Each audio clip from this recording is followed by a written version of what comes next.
Allora, un saluto a tutti, buonasera.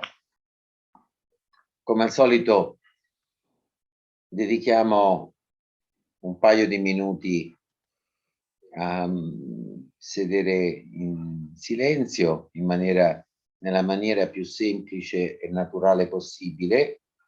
Quindi non è una pratica che uno deve fare, è il contrario di una pratica che uno deve fare. È semplicemente stare seduti con gli occhi chiusi, con gli occhi aperti, come preferite, e lasciare per un paio di minuti che le cose accadano da sé, senza che noi facciamo niente di particolare, se non magari in questo non fare, sentire senza cercarlo, ma lasciare che diventi più evidente la nostra presenza, la nostra semplice presenza, il senso di esserci, di essere qui, che a volte può veramente mostrare una vastità impensata.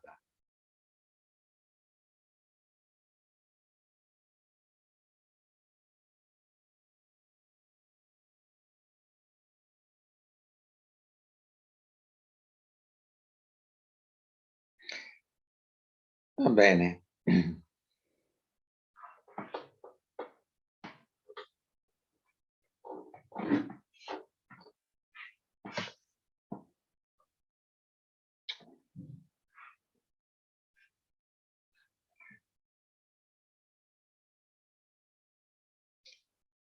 Un uomo cammina lungo il sentiero e a un certo punto si imbatte in un fiore bellissimo di un tipo che non aveva mai visto prima. E allora decide di raccoglierlo e con molta attenzione decide di portarselo a casa. In un altro sentiero, un altro uomo o donna, camminando lungo il sentiero, si imbatte in un fiore meraviglioso che non aveva mai visto prima e si ferma a contemplarlo. Ne, ne ammira l'iridescenza dei colori dei petali alla luce del sole e il profumo che ne viene. E dopo un po' che ha goduto questa bellezza, lascia il fiore lì e continua il suo cammino. Ecco, come vedete qui abbiamo un esempio semplice di due reazioni molto diverse rispetto alla bellezza. E questa sera vorrei parlare un po' della quella strana cosa che è la nostra esperienza della bellezza, perché è molto legata appunto a quella presenza che è il cuore di ciò che noi siamo. Nel primo caso, quella persona prende questo fiore, lo raccoglie perché se lo vuole portare a casa. Quando riprende il cammino, quindi ha il fiore con sé, sta attento a non rovinarlo e comincia a pensare a che cosa farà quando sarà arrivato a casa, in quale vaso metterà il fiore, dove lo esporrà nella sua casa, magari pensa anche di consultare un suo libro di botanica per vedere come si chiama quel tipo di fiore che non ha mai visto prima, eccetera, eccetera. Cioè entra in un percorso in cui il tempo si dilata attraverso il pensiero a quello che succederà. Nel secondo caso, invece, noi abbiamo che la persona si ferma nella presenza e si apre completamente nell'adesso e non in un tempo costruito dal pensiero al godimento, all'assaporamento di questa meraviglia che ha visto, che vede davanti a sé. E tutta questa aprire lascia che questa bellezza entri e lo inondi nell'adesso, senza pensare a nient'altro. E una volta che questa pienezza di esperienza è vissuta, lascia andare il fiore lì dove era, magari a disposizione di altri passanti che lo ammireranno, e camminando lo dimentica e rimane aperto alle altre bellezze che magari lungo il sentiero si possono incontrare, mentre nel primo caso la persona è troppo occupata a pensare che cosa farà di quella particolare bellezza che è quel fiore, da non notare le altre meraviglie che ci sono lungo il sentiero. Potremmo in maniera molto così sommaria definire la seconda, il secondo esempio come una reazione improntata alla modalità dell'essere, contrapposta alla prima che è improntata alla modalità dell'avere e del fare. Ora, se volessimo esplorare meglio la modalità dell'avere, perché è quella più frequente e si trova in tanti modi diversi, possiamo notare appunto anche qui una varietà di reazioni diverse. La prima, la più semplice, la più frequente, come quella che abbiamo appena esposto, è una reazione che è improntata a possedere la bellezza, a possederla, mia. E questo nasce soprattutto da un fatto che vivendo identificato con un io separato da tutto il resto e quindi limitato, mi sento sempre insoddisfatto, incompleto, mancante di qualcosa.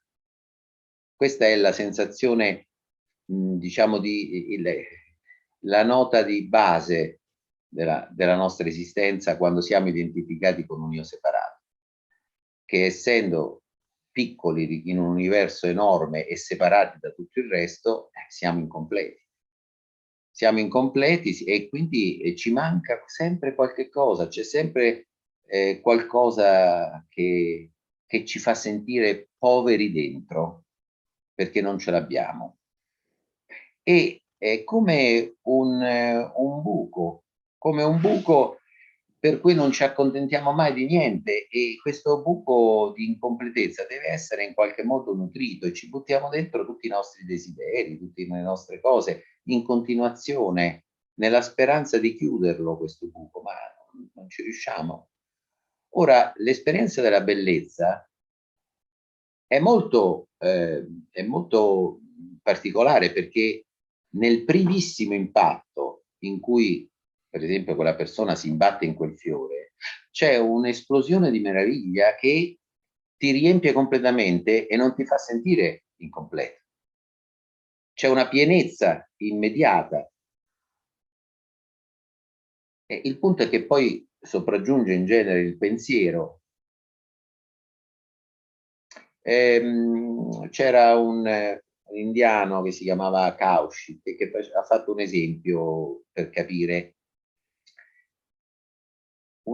Se tu a un certo punto vedi un tramonto particolarmente bello, sapete quei tramonti con le nuvole che si accendono di colori diversi, eccetera, tu rimani lì per lì, senza parole, incantato dalla bellezza di quel. Ecco, in quel momento non sei più incompleto. Poi però che cosa succede?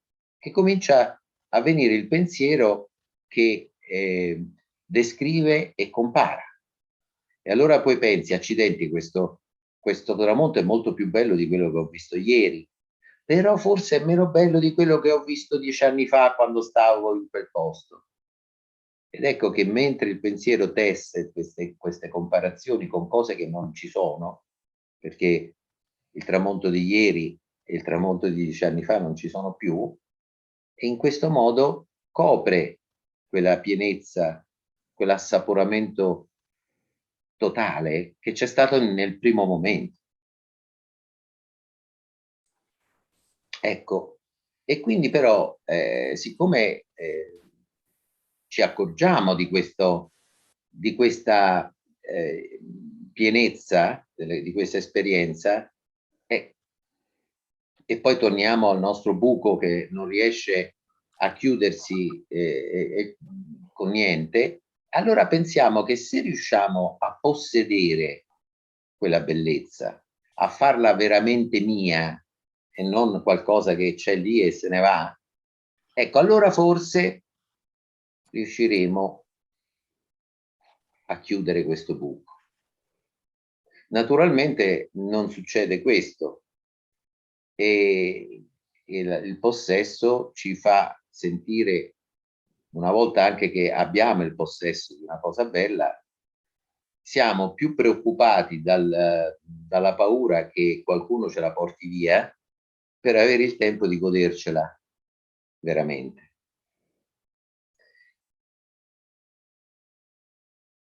Ma l'idea è questa, sempre questa cosa, che se io riesco a fare mia la bellezza, allora non mi sentirò più incompleto. Mm. Ma questo è un aspetto. Ci sono altre reazioni rispetto a questo. Una reazione diversa che abbiamo, che alcuni hanno verso la bellezza, è di fissare e preservare la bellezza. Cioè l'idea è: devo conservare questa bellezza esattamente così come adesso, senza cambiare mai niente. Deve restare fissa come è adesso.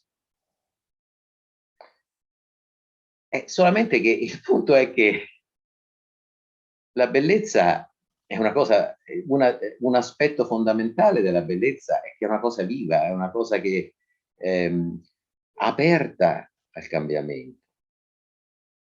E quindi fissarla diventa un modo di, di eliminarla. Pensate alla bellezza di una farfalla che vola di fiore in fiore.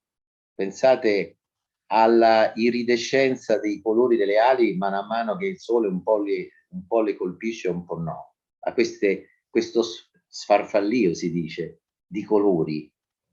Pensate alla grazia con cui una farfalla si appoggia su un fiore che comincia a oscillare come se lei andasse in altalena,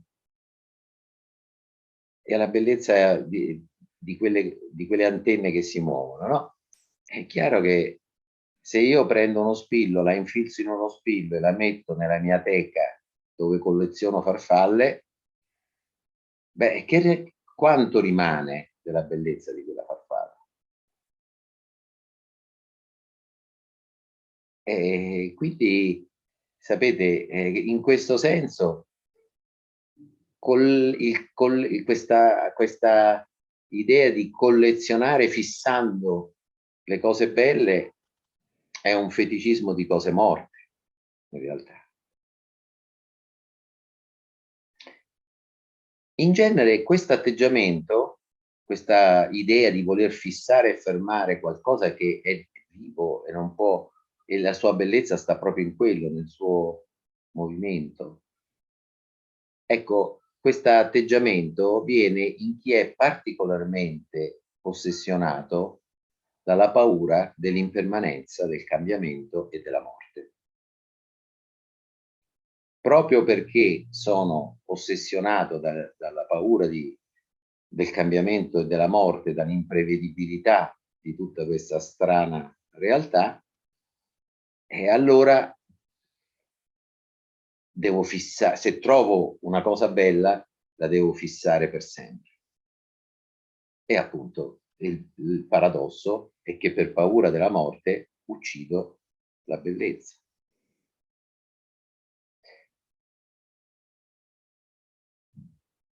Pensate alla musica, eh? Pensate alla musica. La musica sì, è scritta su un pentagramma, ma poi nel concreto è quando viene suonata ed eseguita che la sua bellezza appare in maniera tangibile. E ogni volta che viene eseguita non è mai uguale alla volta precedente. C'è sempre qualcosa di diverso, che illumina più una parte, che mette più ombra nell'altra, che rende più forte un'emozione e meno un'altra. Ed è questa la bellezza della musica.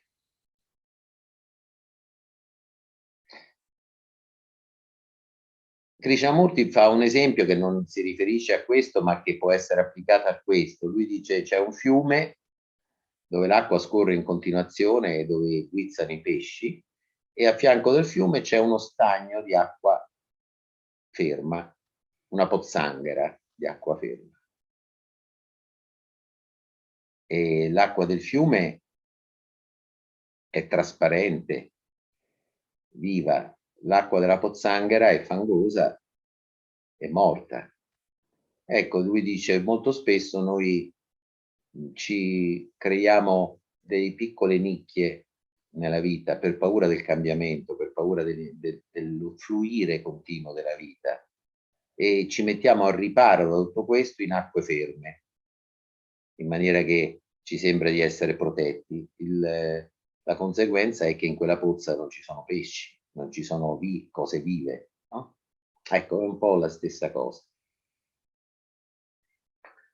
Poi c'è ancora un altro modo, un altro tipo di reazione alla bellezza, che è quello di distruggerla. Cioè, se una persona si è sentita per tutta la vita esclusa dalla bellezza, respinta dalla bellezza, si è sentita per tutta la vita una persona brutta e che vive in un posto brutto con altre persone brutte, e per brutto intendo tante cose, adesso intendiamoci, no? E allora, se la bellezza mi ha sempre respinto, beh, per me è una sofferenza vedere una cosa bella, perché non la potrò mai possedere, capito? E allora viene una grande invidia e viene soprattutto l'idea che se questa cosa bella non la posso avere io, allora non la deve avere nessun altro e la distruggo.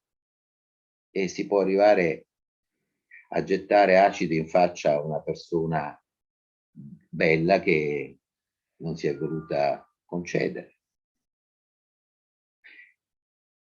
Questo aspetto va insieme anche con un altro, cioè ogni volta che vedo la bellezza mi ricorda la mia bruttezza, ecco perché la devo distruggere.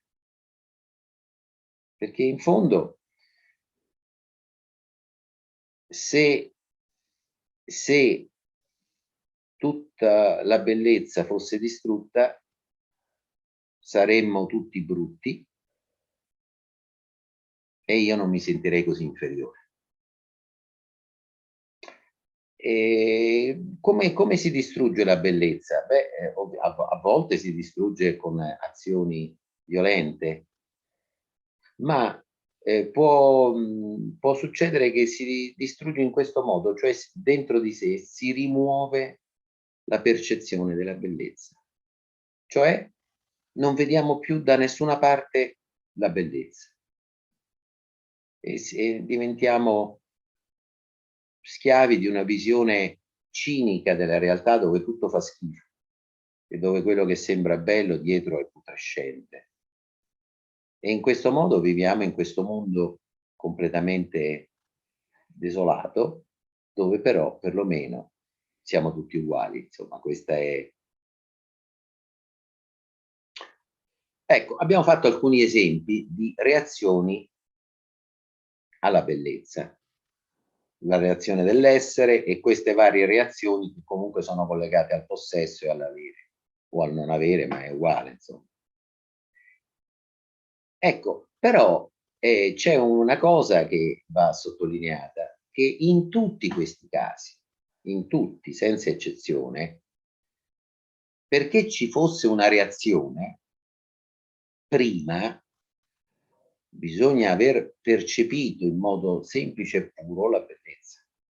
Cioè io posso avere una reazione solo dopo che c'è stata una mia percezione pura e semplice, immediata della bellezza, no? Come reagisco. Prima la devo percepire.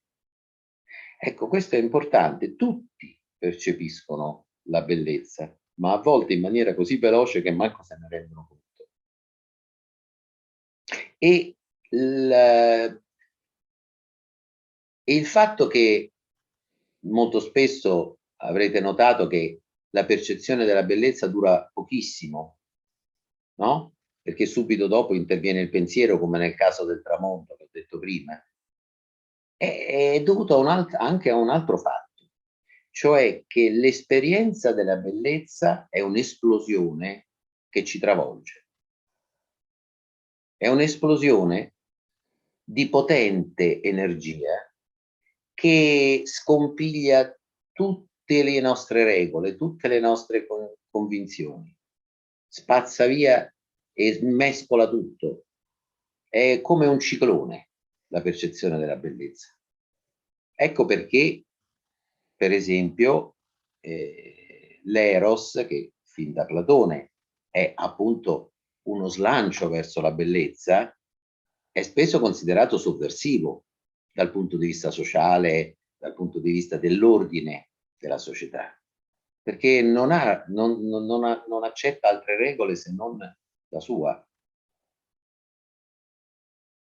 Ecco, questa potenza dell'esplosione della bellezza è qualcosa che fra poco riprenderò perché mi sembra un punto importante di cui noi spesso non ci rendiamo conto quando abbiamo esperienza della bellezza. Ma com'è questa esperienza della bellezza? Come possiamo vederla meglio? Beh, intanto diciamo che spesso ci sono due diverse interpretazioni. La prima dice che praticamente la bellezza si trova in nell'oggetto percepito. Quando noi percepiamo la bellezza, in realtà noi percepiamo un oggetto bello perché possiede la bellezza questo oggetto. La bellezza sta nell'oggetto percepito. Naturalmente da qui vengono poi tutti i tentativi di descrivere le regole della bellezza, la simmetria, tutte i vari modi in cui noi, le proporzioni, per riuscire a stabilire come mai che un oggetto è bello mentre un altro non è bello, perché la bellezza sta nell'oggetto. La interpretazione alternativa e contrapposta ovviamente è quella un po' che dice, per usare un vecchio adagio, che la bellezza è negli occhi di chi guarda invece. Per cui uno stesso oggetto può apparire brutto o indifferente ad uno, ma bellissimo a un altro.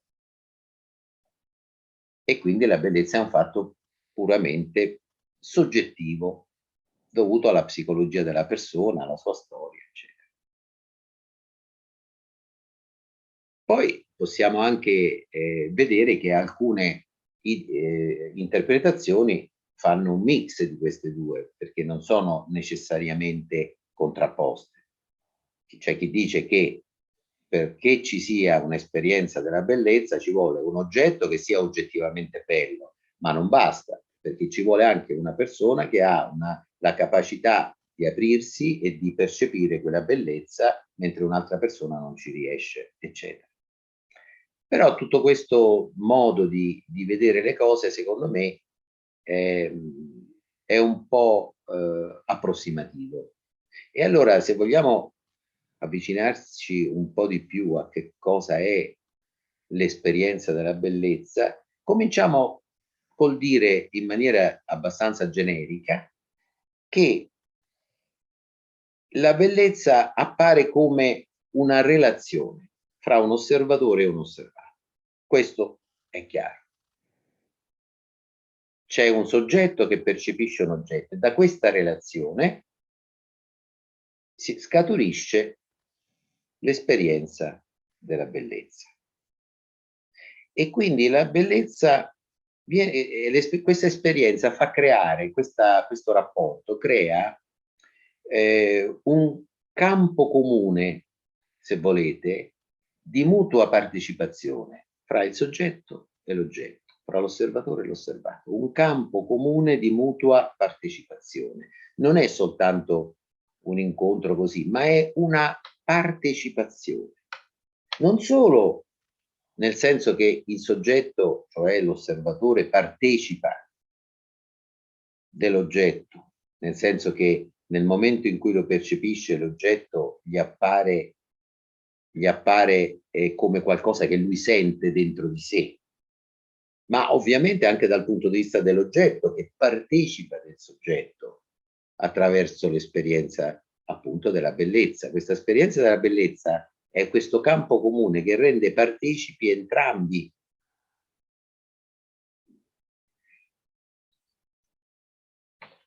Ecco, e in questa partecipazione succede qualcosa di particolare. Per esempio, nel momento in cui il soggetto percepisce la bellezza che lui crede sia nell'oggetto, si sente un po' bello dentro anche lui. E anche l'oggetto appare bello, no? Questa è la questione.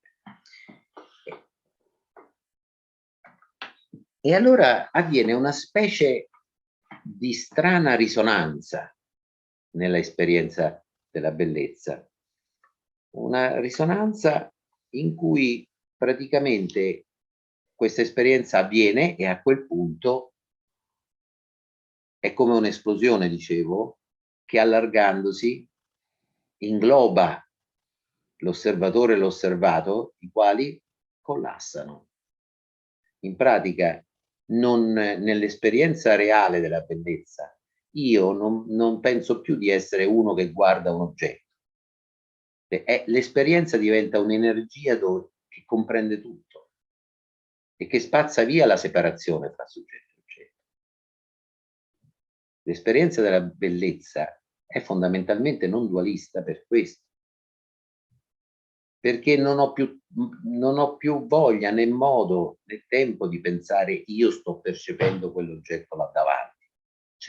Non ci sono più io, non c'è più l'oggetto, c'è solo la bellezza, questo incanto di luce che dissolve ogni separazione.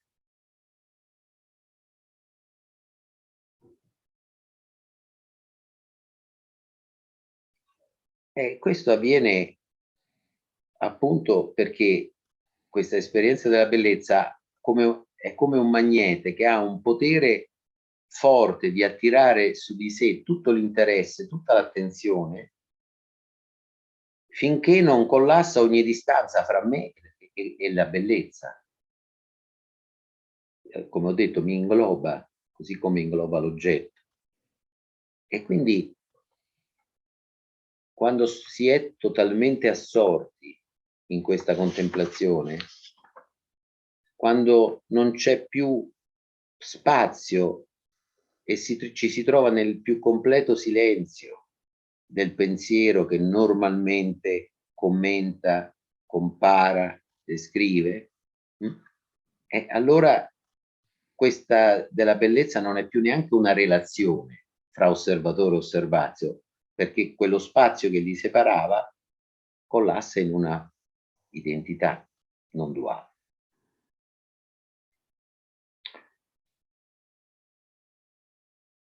Ecco, cioè non ci sei più tu e la cosa bella, ma solo questa inaudita risonanza impersonale, perché tu come persona sei assorbito nell'esperienza della bellezza, una risonanza impersonale in cui vibra un'esperienza di pura meraviglia. Questo è quello che noi proviamo quando ci imbattiamo in una cosa bella, pura meraviglia una risonanza impersonale.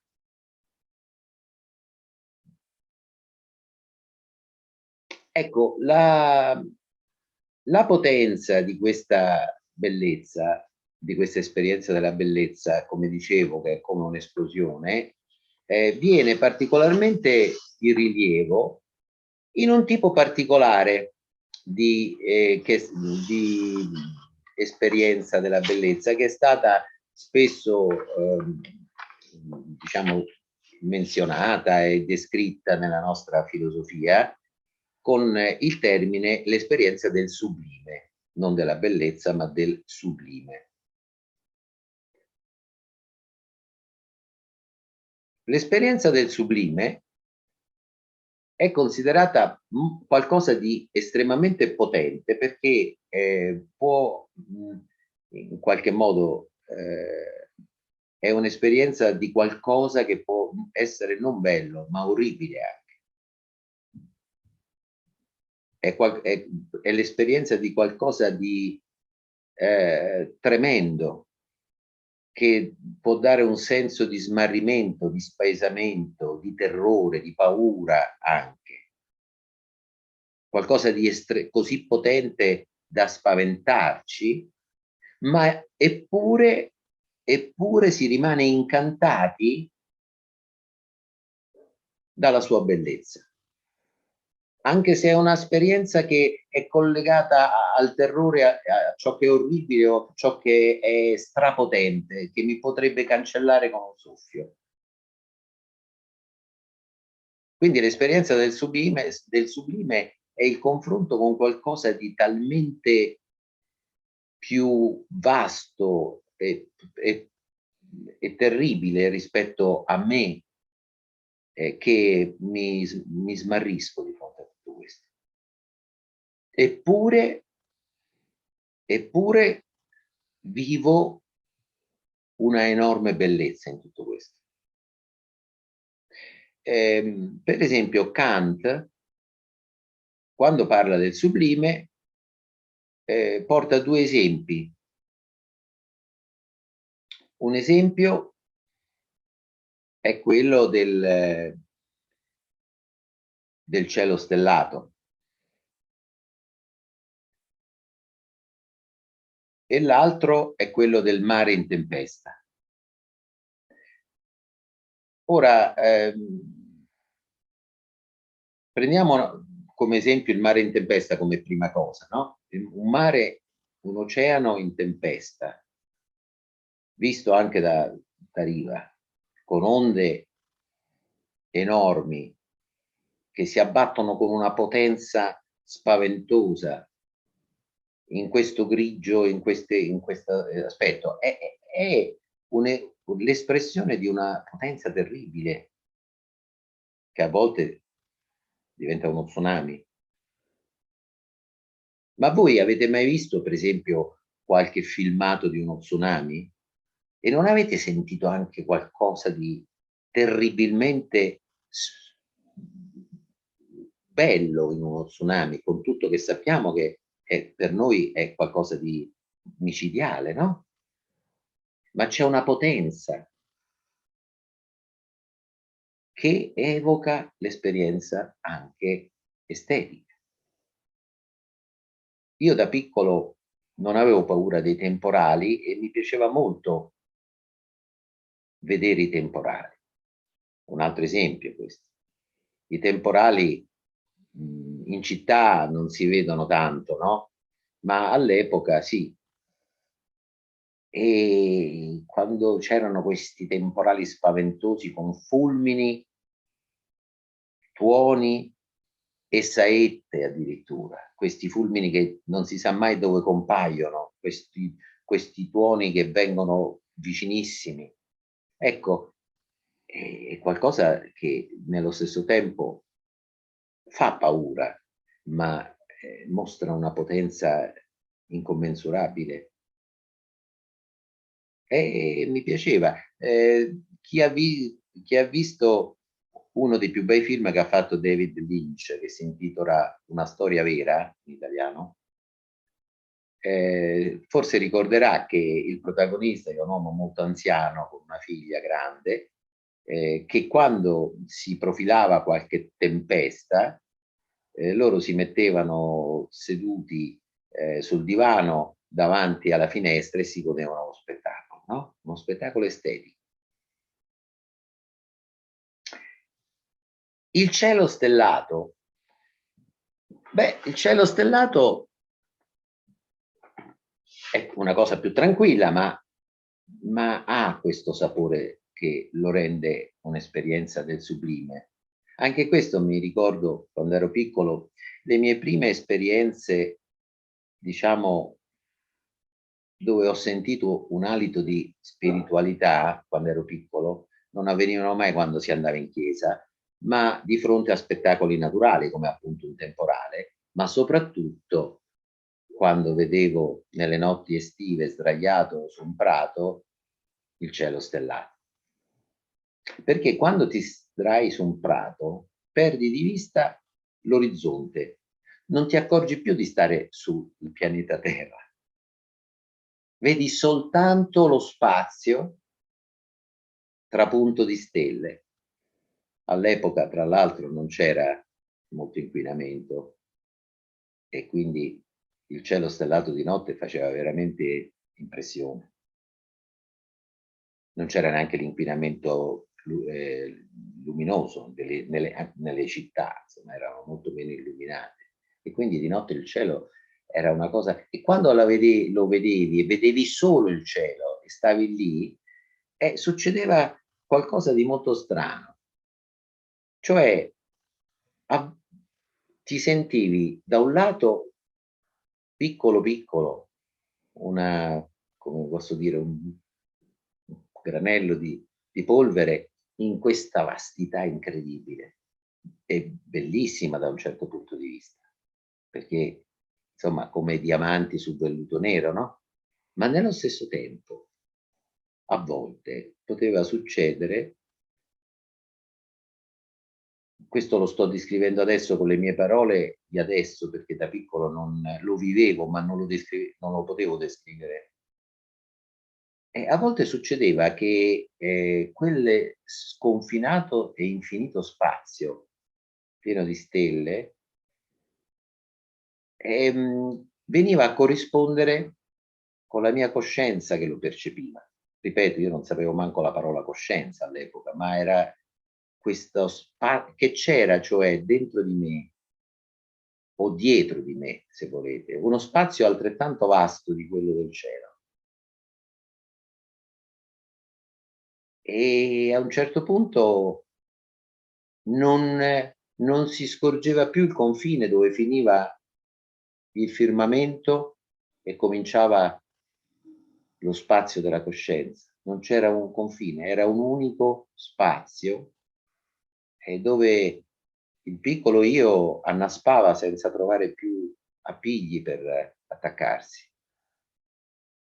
E quindi era un'esperienza da un lato di smarrimento, ma dall'altro un'esperienza di bellezza quasi insopportabile. Mm? Ecco, quindi da questi esempi, parlando del sublime, possiamo vedere che anche nelle altre esperienze, quelle più meno forti della bellezza, però c'è sempre un aprirsi all'infinito attraverso la percezione di qualcosa di finito, di una forma finita. Ma quando noi abbiamo l'esperienza della bellezza, perché contempliamo un oggetto, il fiore, per esempio, attraverso quell'oggetto, quella forma definita, si mostra qualcosa di molto più vasto, che è l'infinito. Ecco, una effimera goccia di rugiada che si trova su un tenero fino all'erba ed è illuminata per un istante dalla luce del sole nascente, non diciamo, è come è solo un istante in cui brilla quella goccia di rugiada, ma quell'istante è come una porta sull'eterno. Questo aspetto che abbiamo dell'infinito, naturalmente, e del sublime in qualche modo, è espressa molto bene da Leopardi nella sua famosa poesia L'infinito, perché tra l'altro alcuni filosofi ritengono che Leopardi non dovrebbe essere messo soltanto fra i poeti, ma anche tra i filosofi. È stato un filosofo italiano, secondo me, di grande spessore. Allora, nella sua poesia L'infinito c'è un verso, una serie di versi che dicono: ma sedendo e mirando interminati spazi di là da quella siepe, no? E sovrumani silenzi e profondissima quiete, io nel pensier mi fingo, ove per poco il cuor non si spaura.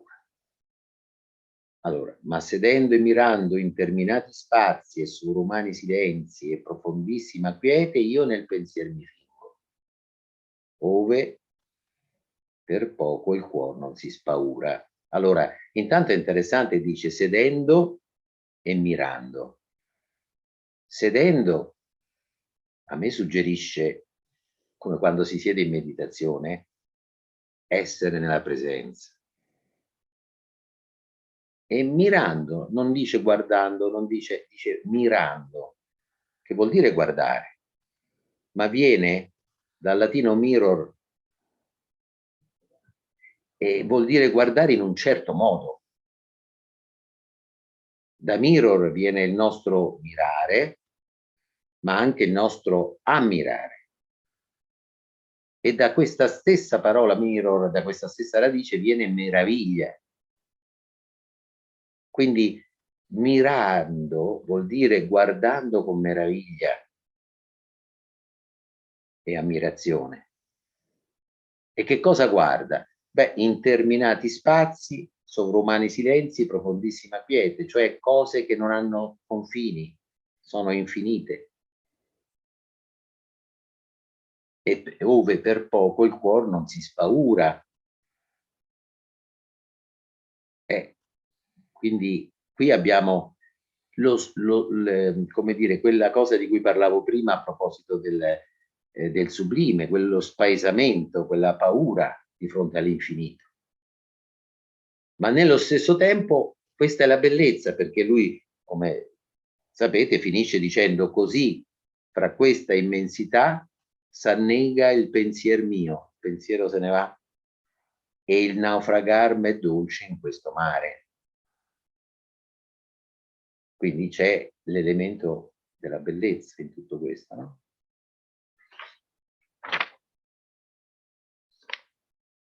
Quindi l'esperienza della bellezza non ha a che fare con quelle regole di cui dicevamo prima, per esempio con una rigida simmetria astratta. La simmetria di per sé non è bellezza. Anzi, la bellezza è molto più spesso nasce proprio dalla una leggera, un leggero spostamento della simmetria, lo strabismo di Venere, no? Si dice. Ecco, la bellezza è sorpresa, imprevedibilità, meraviglia. E si può trovare, per esempio, nella soluzione elegante di un'equazione matematica. Si può trovare nel luna che spunta da dietro le nubi in una terza notte autunnale, proprio quando spunta, e proprio perché prima era coperta e poi si scopre. Si può trovare nel sorriso inaspettato di uno sconosciuto e si può trovare persino in una busta di nylon, di plastica che danza al vento in un sudicio vicolo di città. Questo esempio l'ho preso da un altro film, American Beauty, in cui uno dei personaggi andava in giro con la telecamera a filmare la bellezza e a un certo punto fa vedere questa busta di plastica che col vento si agita in aria in questo squallido vicolo di città. E lui descrive questa come una bellezza così lancinante che il cuore quasi non ce la fa a sopportarla e si spacca.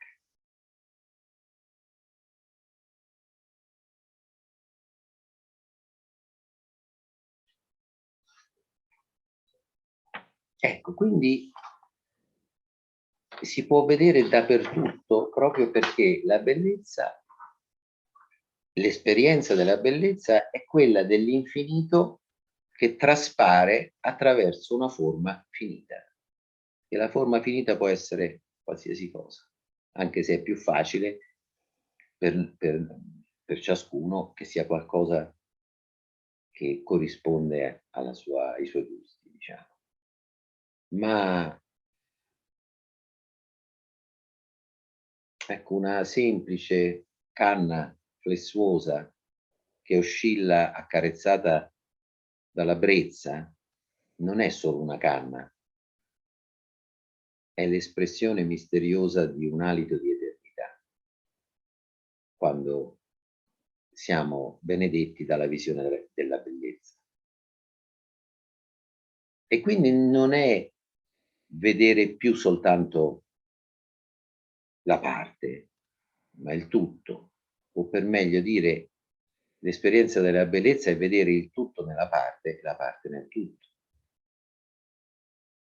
È come i versi di William Blake che scrisse, quei famosi versi, per vedere il mondo in un granello di sabbia e il cielo in un fiore di campo, tieni l'infinito sul palmo della mano e l'eternità in un'ora. Bene, io mi fermo qui, lasciamo adesso spazio al silenzio o al dialogo, come preferite. Per chi partecipa qui per la prima volta, li sollecito a non esitare se avete qualcosa da dire, qualche domanda, qualche osservazione, e non limitatevi a quello che ho detto io adesso questa sera, cioè nello spazio del dialogo possiamo parlare di tutto, naturalmente. Dunque, intanto grazie, è una meraviglia per me stare qui. Conosco indirettamente Mauro tramite i suoi libri e i suoi video, è una meraviglia, una meraviglia. Una bellezza proprio. Grazie. E quindi grazie. E questo grazie ha a che fare con la meraviglia, la bellezza, no? Nel senso, in realtà la mia domanda era, noi siamo immersi, se vogliamo vederla, la bellezza, no? Siamo immersi continuamente. Il punto è accorgerci che c'è. E, e questo, quello che mi viene appunto è nel momento in cui ci accorgiamo istintivamente, senza più il pensiero, quello che mi arriva è questo senso, questo istinto di gratitudine, questa proprio l'unico sentimento che mi arriva, almeno nel mio caso, quando riesco a accorgermi, no, di tanta bellezza ovunque, anche sull'autobus. Essere grata, no? Grata di gratitudine proprio, grazie, grazie perché in questo istante c'è questa meraviglia, tra un istante ce ne sarà un'altra. Grazie davvero che vivo, no? E quindi è lì per tutti, basta accorgersene, è tutto qui. Mi viene da dire questo, insomma, e quindi chiedevo a Mauro, no, se è vero che è lì per tutti, è lì in ogni istante, e basta solo vederla, insomma. Sì, grazie di queste cose che hai detto, perché in effetti io prima ho accennato a perché parlavo della bellezza, no? A me non interessa tanto fare un discorso sull'estetica o sulla storia dell'arte, no? Cioè, ho fatto esempi di bellezze, tranne la musica, di cose che non sono opere d'arte. E la bellezza, come dici tu, la puoi incontrare mentre stai tagliando le carote oppure in un vicolo sudicio oppure sull'autobus. Quindi è chiaro che è una questione, questo mi permette anche di spiegare meglio, però questo non significa soltanto che la bellezza è negli occhi di chi guarda, no, quella esperienza a cui diamo questo strano nome di bellezza, in realtà è la potenza di questa realtà che in noi si manifesta attraverso un senso di esserci, quella che ho chiamato presenza, no? Ecco, allora il punto è che nel momento in cui la presenza, non il pensiero, non l'idea, ma la sensazione di essere qui adesso diventa più intensa, allora la bellezza diventa più evidente. Nel momento in cui si rimane, perché la presenza c'è sempre con tutta la sua potenza, ma nel momento in cui noi pensiamo di essere un piccolo io, un piccolo corpo, una piccola mente e cominciamo a pensare alle cose, è come se questa, che è una bellissima danza di energia, anche questa, quella del corpo, della mente, dei pensieri, isolata, separata da tutto il resto, per un po' ci fa trascurare quella presenza senza cui niente di tutte queste cose apparirebbe. E quindi ecco perché parlavo della bellezza stasera, perché è collegata alla presenza. La presenza adesso, che non è un presente in rapporto a un passato e a un futuro. L'adesso che io chiamo adesso non finisce mai, è lo stesso dei dinosauri, per dire, no? Ecco, non è mai finito, né finirà mai. Allora, quando questa presenza eh, apre, apre l'incanto di ciò che c'è, beh, credo che le emozioni o il sentire che rimane rispetto a tutti i nostri modi di provare emozioni, di provare cose, si può riassumere appunto in un senso di meraviglia, in un senso di amore e in un senso di gratitudine.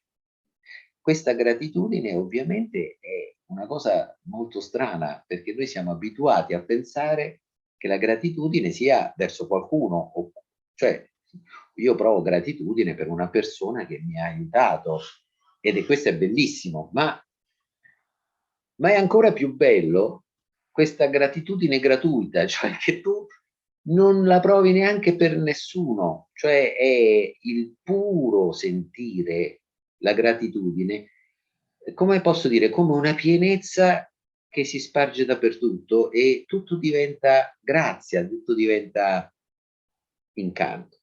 Ecco.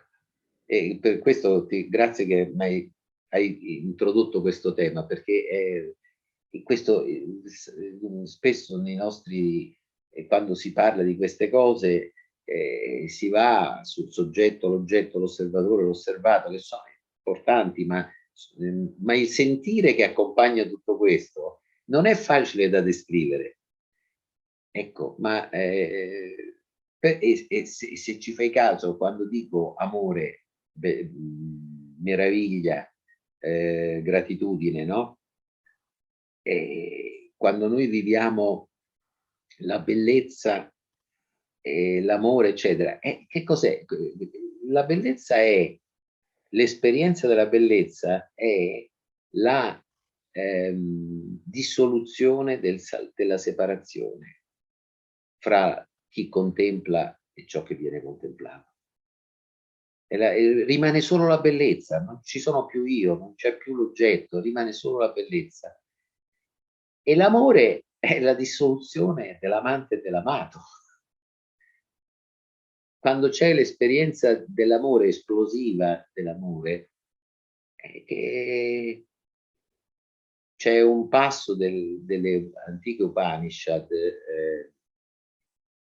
quelle vediche, in cui si fa l'esempio proprio per parlare della identità assoluta fra il sé e l'assoluto, viene detto come quando fai l'amore a un certo punto non sei più dove finisci tu e comincia l'altro, cioè perdi i confini perché c'è solo quest'amore, no?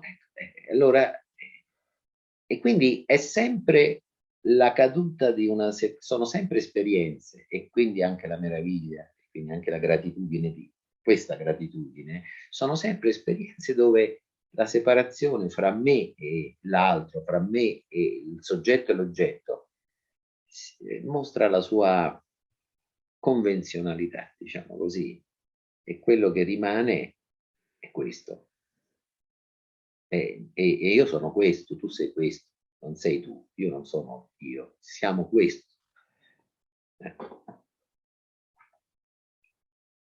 Sì, questa,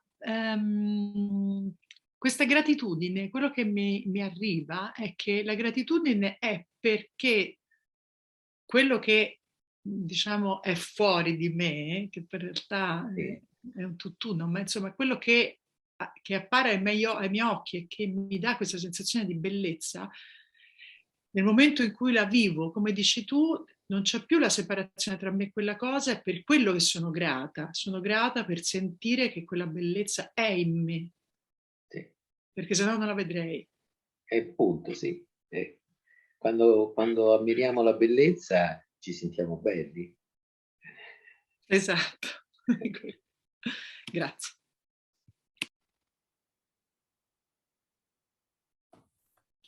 Sì, volevo, stavo Ah, ciao. pensando, ciao, che questa esperienza di contemplazione, di non separazione tra chi osserva e l'oggetto osservato, non so, io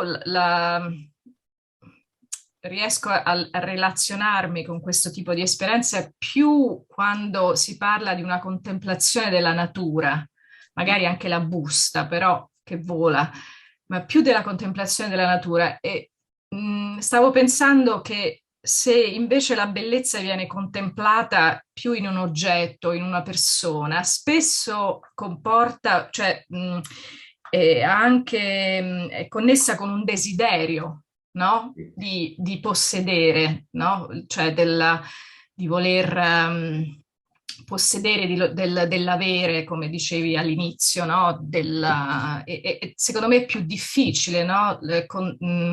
Avere... non so se tu parlavi di questo stato di contemplazione in particolare rispetto alla natura, per esempio, più che ad altre forme di bellezza che sono più legate ad un oggetto che si può desiderare. Dunque, sì, no, questa cosa è interessante da sviluppare, nel senso che io per esempio ho detto che da piccolo, personalmente, per come era la mia storia, per come era, queste esperienze di spiritualità, quindi anche di bellezza, ma nel senso appunto di questa, le provavo di più di fronte alla natura che non quando andavo in chiesa, mentre altri magari sentendo i canti o sentendo l'odore dell'incenso avevano la stessa cosa che avevo io. Lì dipende un po' dalle persone, eccetera. Ora, il desiderio di possesso è chiaro che nel momento in cui tu percepisci la bellezza di un oggetto, è più praticabile, no?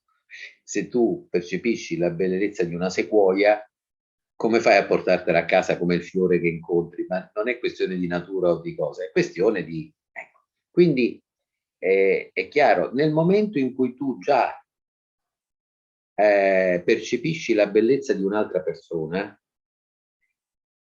non è cioè, è più difficile da possedere di un oggetto, ma eppure la voglia di possesso è di più. Sembrerebbe più difficile ancora di fronte alla natura, ma se tu ci pensi in termini di umanità, cioè noi facciamo di tutto per possedere la natura. Cioè, la maggior parte dei disastri ecologici nascono da questo, no? Però il punto è che sebbene sembri più facile possedere, che ne so, un'automobile, un orologio fatto particolarmente bene, un quadro, no? Ecco. E se noi andiamo un pochettino più a vedere che significa possedere, scopriamo che non possiamo possedere assolutamente niente.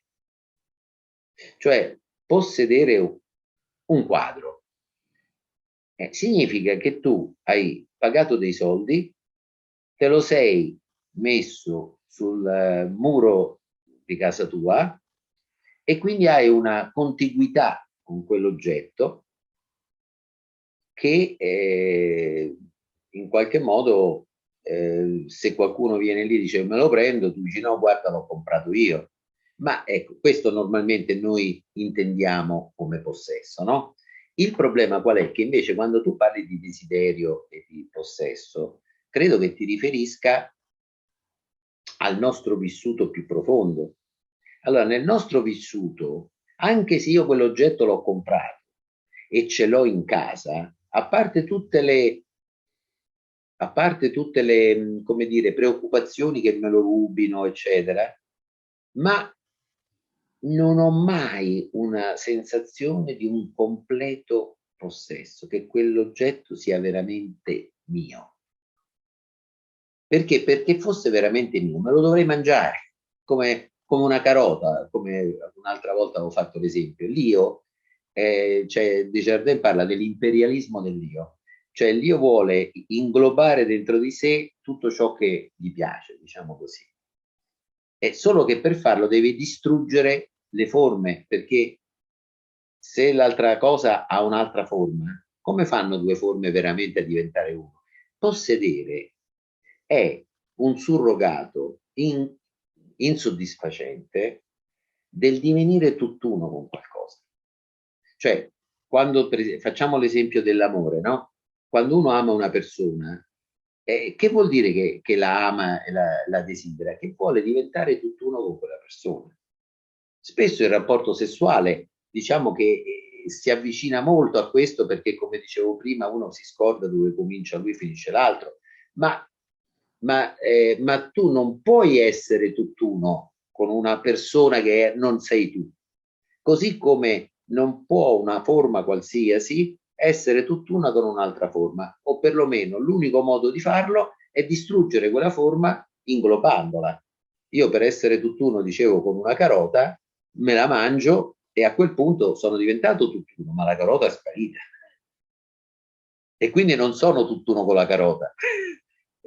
Cioè non c'è soluzione. Allora, il possesso è un surrogato perché sì, sta lì quel quadro appeso nel salone. Io posso ogni volta andare, invece che andare a un museo a vederlo, che è più complicato, vado in salone e mi vedo quel quadro. Ma il possesso si ferma prima di soddisfare il mio desiderio profondo. E quindi neanche un oggetto semplice come quello si può veramente possedere, no? Ecco, in questo senso, sì, insomma, ci sono cose che non mi posso portare nel salone e altre sì, che non mi posso portare a casa e altre sì, ma alla fine c'è sempre una parte di me che continuerà a sentirsi limitato e incompleto. Anche perché quando possiedi un oggetto nella ripetizione di una visione, per esempio, no? Non c'è più quel momento iniziale di che bello, no? Cioè di entusiasmo, cioè, una volta che uno cioè, è lì, no? Poi finisce, insomma. Finisce, sì, però devo dire che questa cosa è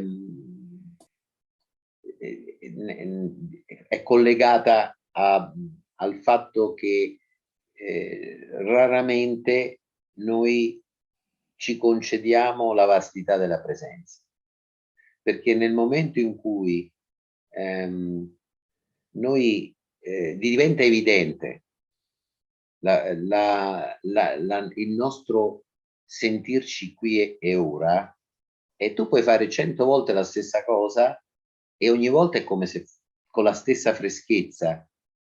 Non è che se tu hai visto una farfalla lì per lì che bella, poi pensi ad altro e non ti piace più. Però magari dopo un po' ne vedi un'altra e ti ritorna, no? Allora questo significa che in qualche modo tu potresti avere questa apertura continua alla freschezza di ciò che c'è, perché ciò che c'è si ripete, mai uguale a prima. C'è sempre qualcosa di diverso, come parlavo prima dell'esecuzione di qualcosa, di una musica, no? Ecco, allora questo per esempio nello Zen Soto si parla di Shoshin, che vuol dire mente del principiante, cioè riuscire a ottenere una mente che come quella di un bambino riesce a fare, cioè riesce a fare o avere 100 volte la stessa esperienza con la mente di un bambino che ogni volta è come se fosse la prima.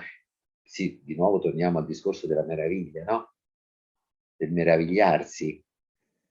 E noi molto spesso, questo si ricollega a tutto il discorso che abbiamo spesso affrontato qui delle mappe, cioè noi per muoverci nella realtà dobbiamo in qualche modo usare delle mappe mentali che semplificano e schematizzano la situazione, no? Eliminando un sacco di elementi che non sono utili per la nostra azione. Quindi una mappa ti mette pochissime cose rispetto alla realtà e quelle poche cose però hanno un'utilità se devi andare dal punto A al punto B, va bene?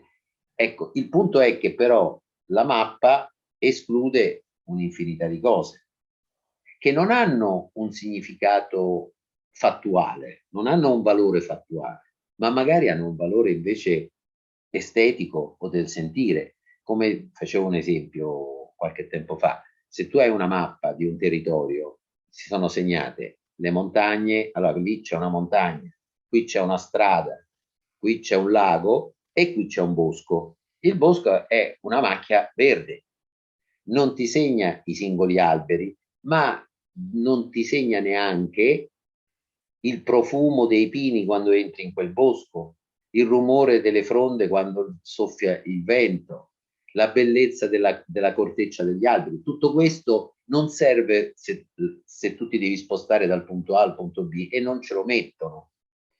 Ecco, e non ce lo possono neanche mettere, come fai a mettere un profumo nella mappa, no? O un suono. Allora tutto questo che non ha valore dal punto di vista pratico di andare dal punto A al punto B, ma che rende la vita degna di essere vissuta però. E tutto questo viene escluso dalle mappe. Allora noi queste mappe ce le abbiamo in continuazione nel cervello e per adattarci alla vita come organismo vivente, queste mappe devono essere veloci, quindi devono attivarsi automaticamente. Il problema è che si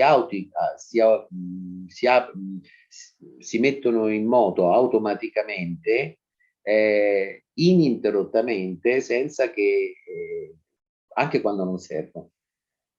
E allora, se tu hai un'esperienza in cui per un momento l'esperienza della bellezza sospende tutte le mappe e hai questa meraviglia, è molto facile che molto presto queste mappe ritornino subito e ovviamente ti scippano quella meraviglia che avevi provato all'inizio e quindi è come è come se uno dicesse bella quella farfalla, sì, vabbè, ma una volta che ne hai vista una, le hai viste tutte, perché la farfalla è stata già categorizzata dal mio pensiero, eccetera, eccetera. Per fortuna, la realtà prevale sempre sulle mappe, prima o poi. E a volte è sconcertante per noi e ci crea un grande smarrimento quando tutte le nostre mappe sono mandate a gamba all'aria dagli eventi vivi della realtà. Altre volte invece, come nell'esperienza della bellezza, ci piace molto quando succede. Insomma.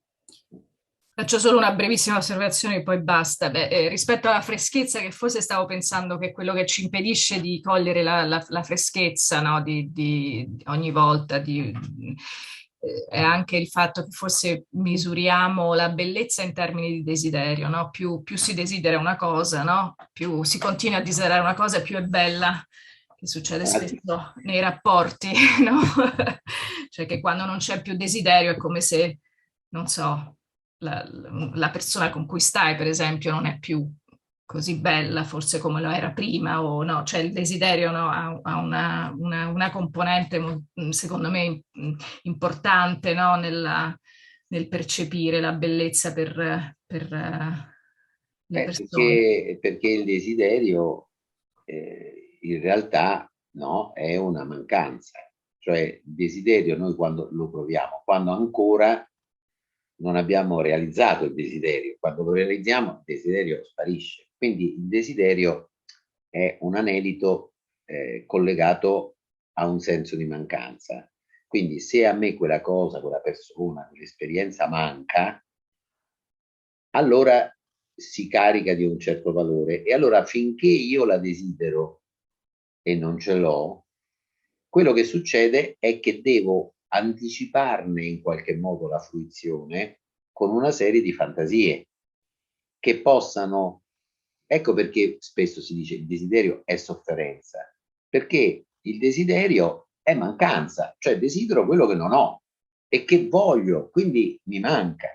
Allora, per lenire questa mancanza, la mente produce una serie di fantasie, di trip, di sogni su che cosa sarà quando lo avrò raggiunto e può diventare molto piacevole tutto questo anche, no?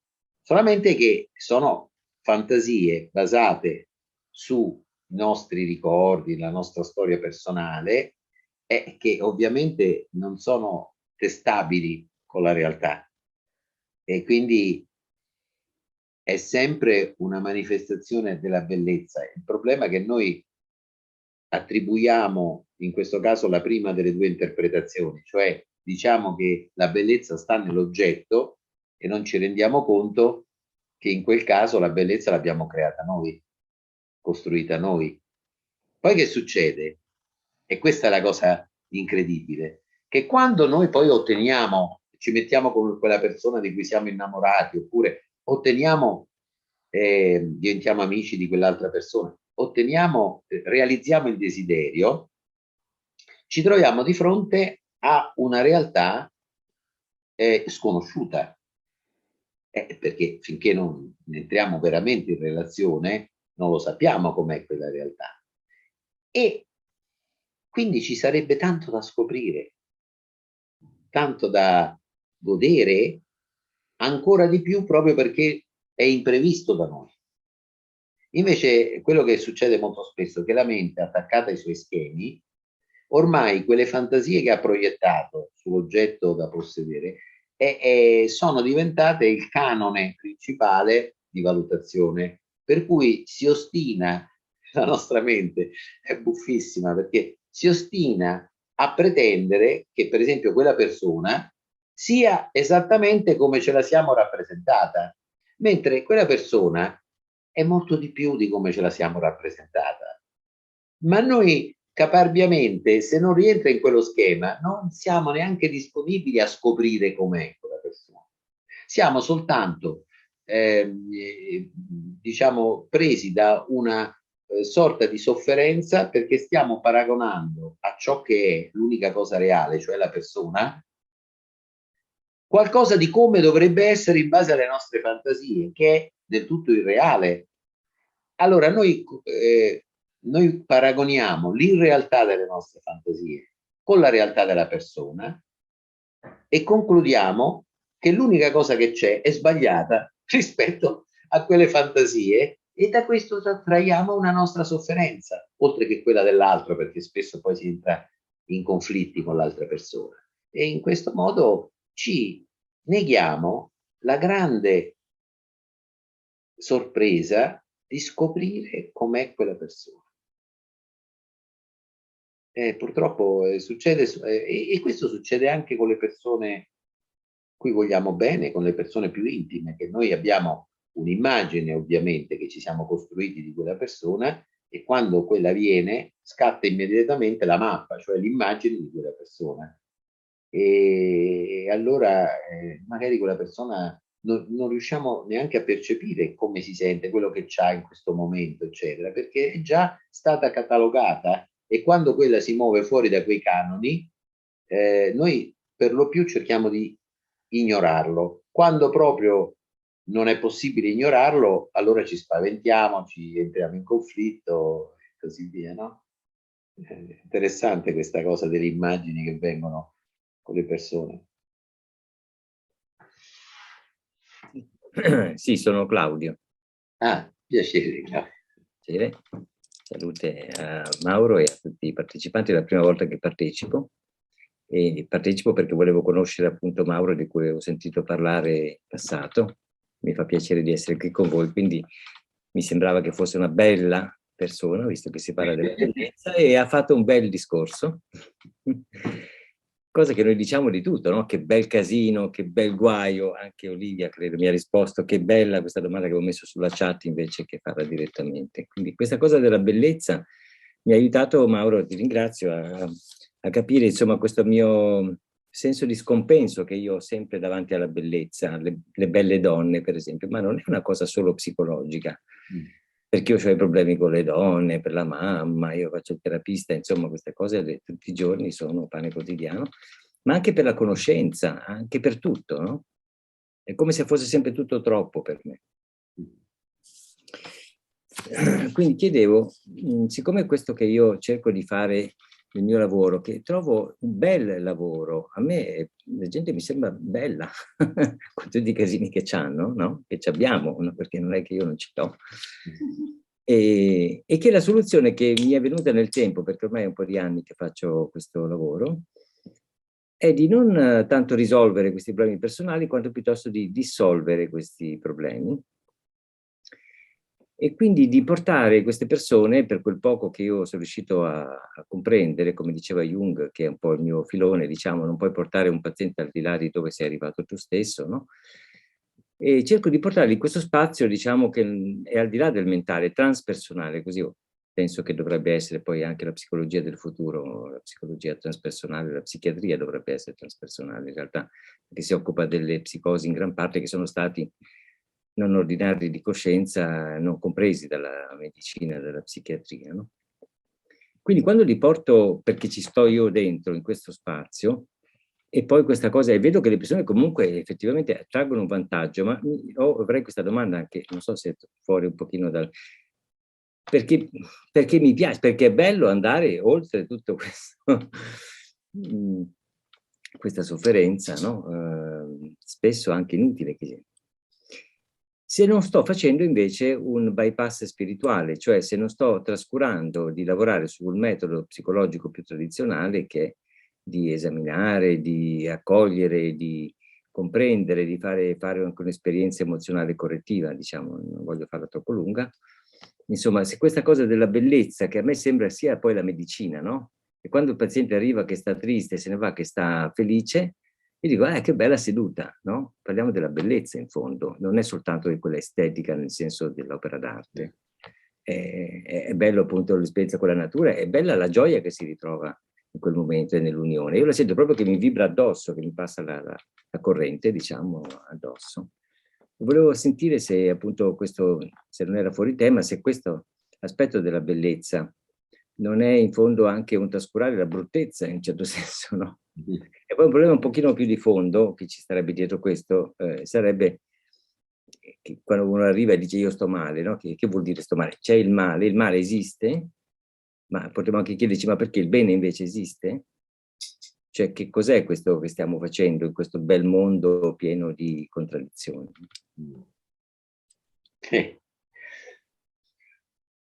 E partendo da queste ultime cose che hai menzionato, è chiaro che il bene e il male sono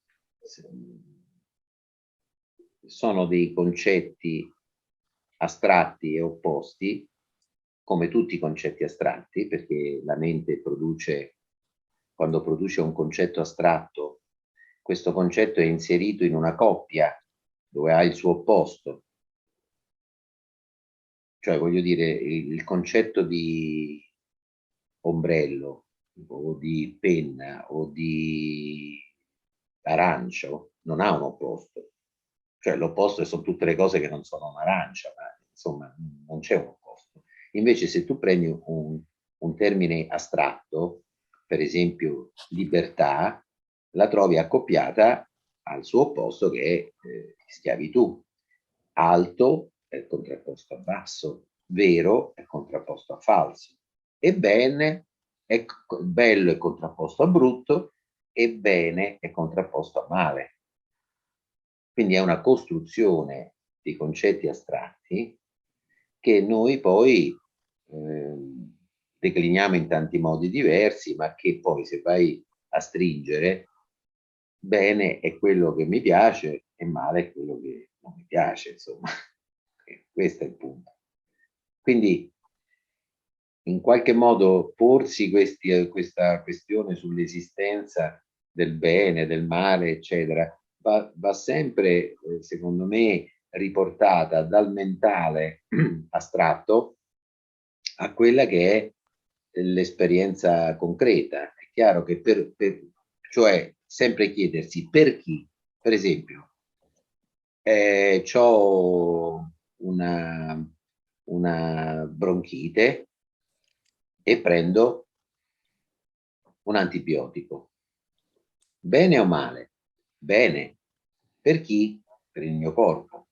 E per i batteri che hanno infestato i polmoni, cioè i bronchi, beh, è chiaro che per loro è male l'antibiotico, ovviamente. Quindi capisci che bisogna sempre chiedersi per chi. E allora, chiedendosi per chi, abbiamo un contesto dove si può capire se una cosa è bene o male in quel senso relativo. Allora è chiaro che fisicamente ci sono delle cose che fanno male all'organismo, delle cose che gli fanno bene. Ecco, in questo senso bene e male ha un senso. Ecco, lo stesso forse vale per quello che riguarda lo psichico, no? Cioè la dimensione psichica. Io non saprei che dirti, tu ti chiedi, ma sarà una forma di spiritual bypass questa cosa che faccio? Chi lo sa? Io non te lo so dire perché non conosco bene, no, com'è la situazione. Il fatto di porti questa domanda è un invito interessante a esplorare, no? Tutto questo aspetto e vedere certamente, sai, il vecchio principio pragmatista ha una sua efficacia, cioè ok, finisce una seduta, siamo tutti contenti, è stata una bella seduta, ok. C'è anche un mondo inconscio, no? Che a volte è opposto, tant'è vero che tante volte noi facciamo, quando siamo in una situazione di grande depressione o di grande problematicità o caos o confusione, dice Jung, l'inconscio ha un potere compensatorio, nel senso che facciamo un sogno molto sereno e molto ordinato. E invece quando ci vanno le cose bene e sentiamo di aver avuto una bella vittoria nella nostra vita, magari facciamo un incubo la notte di qualcosa che ci va malissimo. Allora, questo non perché l'inconscio ti deve consolare se stai male o ti deve... No, cioè quei sogni non sono illusori, quei sogni ti dicono: adesso che tu ti vedi soltanto come un vincente, tieni conto che nella tua natura attuale c'è anche questo qui che è un problema. Oppure nel momento in cui invece vedi tutto nero, ti dice: guarda che c'è anche questo. Quindi ciò che mostra l'inconscio in questi aspetti è contrapposto a quello che percepisce la nostra coscienza più ristretta, ma mostra un altro aspetto della nostra realtà, no? Allora è chiaro che molto spesso nelle psicoterapie può capitare che sia il paziente che l'analista vivano molto bene un'interazione, ma poi bisogna vedere in seguito nelle associazioni, nei sogni, nelle comunicazioni inconsce, diciamo così, che cosa dice la nostra intelligenza inconscia, perché quella non ha meccanismi di difesa e vede molto più di quello che vediamo coscientemente. Quindi io direi, se hai se ti poni questa domanda, una buona cosa potrebbe essere, intanto è chiaro, registrare con te questi vissuti, cioè se tu hai l'impressione che quella persona ha fatto una seduta e questa seduta è entrata che stava male ed è uscita che stava bene, no? C'è qualcosa di buono. Poi però vediamo che ci dice la nostra intelligenza inconscia, perché sai, a volte la sparizione di un sintomo, il miglioramento non sempre è segno di una sanificazione. Molto spesso quello che può succedere è invece che uno, diciamo, in una situazione di minaccia o di pericolo, si ricompatta, per esempio durante le guerre, molti aspetti psicotici si ricompattano perché davanti a un problema come dire, di sopravvivenza fisica, tu non ti puoi permettere di avere dei deliri. Diventa primaria la sopravvivenza fisica. In molti casi, quindi, i sintomi psicologici diminuiscono, ma non perché uno è guarito, perché si è dovuto mettere sotto in una situazione di minaccia. Capito? Quindi direi che se tu hai questa domanda, è facile ascoltare quello che succede dopo. Cioè, questa persona è stata una bella seduta, ok, vediamo intanto che diranno i prossimi sogni, vediamo che cosa diranno i miei prossimi sogni, no? Mi chiederei, e poi vediamo come procede nel tempo tutto questo, no? E penso che questo, dagli effetti, da ciò che segue, puoi avere un feedback se questa cosa a cui tu dai valore ha una sua efficacia terapeutica, no? Penso che, non so se ho risposto, insomma. Certo, anzi, ti ringrazio, hai risposto dettagliatamente. In effetti non è tanto un dubbio personale, perché se io opero in questo modo evidentemente è perché a me funziona in qualche modo. In medicina quello che funziona è giusto, diciamo, no? Però se era anche la tua opinione, la tua esperienza, che è il transpersonale che cura il personale. Quindi che il metodo tradizionale di occuparsi del me, diciamo così, del corpo-mente, della storia, eccetera, non possa funzionare se non in maniera, diciamo, temporanea. Diciamo, non è l'ultima salute di cui parla per esempio Dante nella commedia, è una delle salute intermedie. E quindi, come in una malattia seria, se tu cominci con una terapia che invece è solo, diciamo, sintomatica, oppure tratta di un aspetto parziale della cosa, non stai facendo la cosa giusta. Poi certo, se non è possibile fare il tutto, cerchi di fare almeno una parte, quindi puoi sempre scendere di livello, e se la persona sta strillando nella stanza, certo ti dovrai occupare della situazione, no? Però se stai pensando a una risoluzione vera della sofferenza, ti chiedevo se eri d'accordo sul fatto che questo superamento del paradigma psicologico in qualche modo è una specie di crisi della psicoterapia. Quindi. Senti, quello che posso dire è solo in base a quella che è stata la mia esperienza, quindi non pretendo di fare delle affermazioni universalmente valide. Nella mia esperienza, diciamo che noi abbiamo in Occidente, rispetto alla mistica orientale, eccetera, sviluppato una grande capacità di curare il disagio psichico grazie alla decodifica delle comunicazioni inconsce. Ecco, quindi, e siccome qui si sta parlando della storia personale, cioè una persona che ha una storia personale, che nella sua tragitto ha vissuto delle ferite più o meno gravi che gli hanno creato un disagio psichico, ecco, bisogna lavorare molto, secondo me, sul livello personale, attraverso strumenti molto, molto efficaci e molto precisi, insomma, attraverso una tecnica buona. Secondo me, siccome questi problemi sono problemi personali,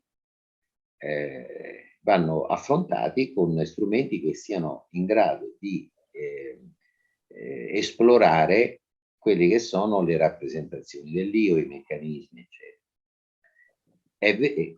Però è chiaro che una volta Freud ha detto che quando una persona, dopo aver fatto un'analisi ben riuscita, si è liberata dalla sofferenza nevrotica, resta la sofferenza normale, diceva lui.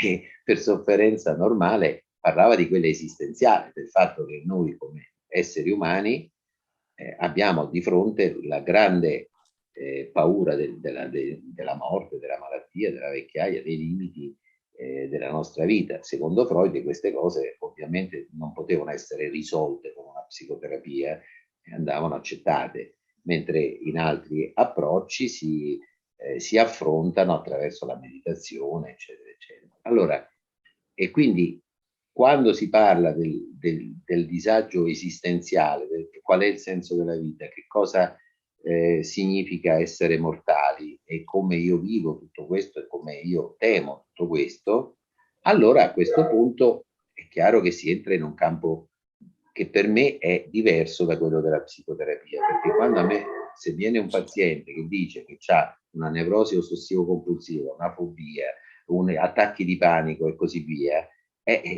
queste sono cose legate, o depressione, sono cose legate alla sua storia personale, quindi secondo me sono più efficaci gli strumenti della nostra psicoterapia, anche perché, soprattutto in ambienti junghiani, da cui vengo anch'io, no?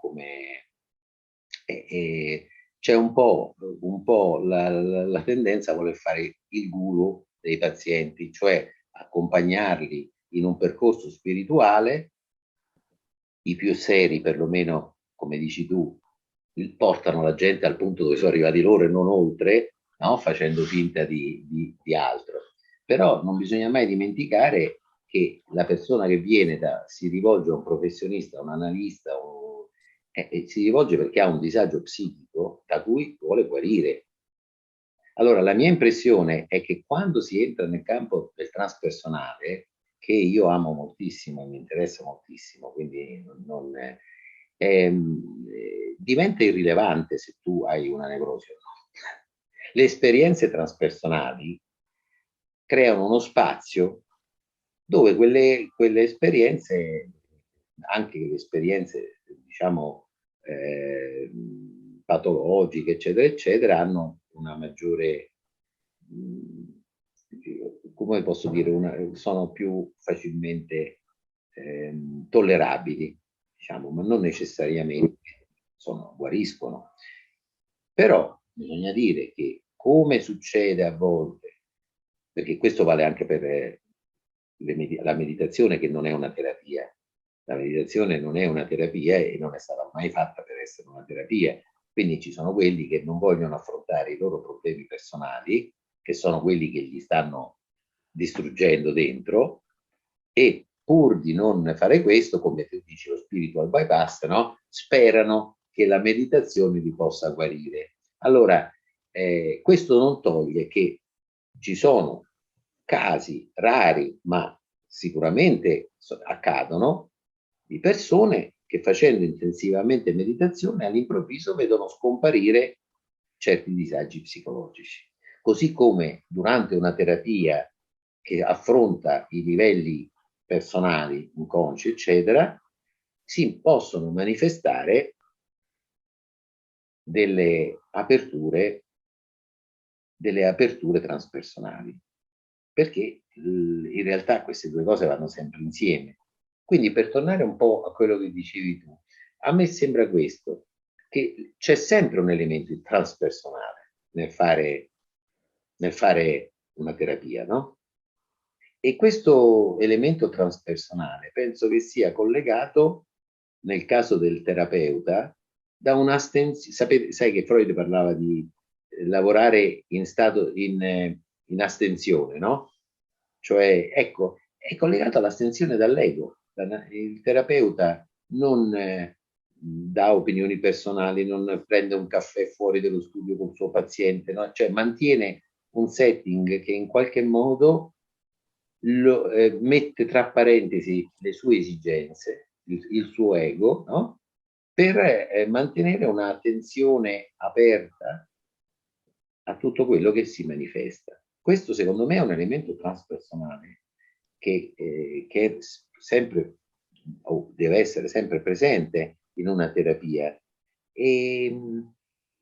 Ecco, e quindi in qualche modo, sai, ecco, immaginati una cosa, uno fa un mestiere, per esempio uno fa il falegname. Ecco, tu puoi fare il falegname e viverlo come un'esperienza transpersonale. Tu puoi fare, che ne so, il cuoco, ma non è tanto quello che fai, è come lo fai che cambia le cose. Se lo fai in modo, tra virgolette, in cui tu non fai, ma le cose si cominciano a apparire come che si fanno da sole, è un modo impersonale, e allora questa è un'esperienza transpersonale, qualunque cosa tu faccia, se stai piallando il legno, se stai... Ecco, io penso che sia un po' la stessa cosa con la terapia.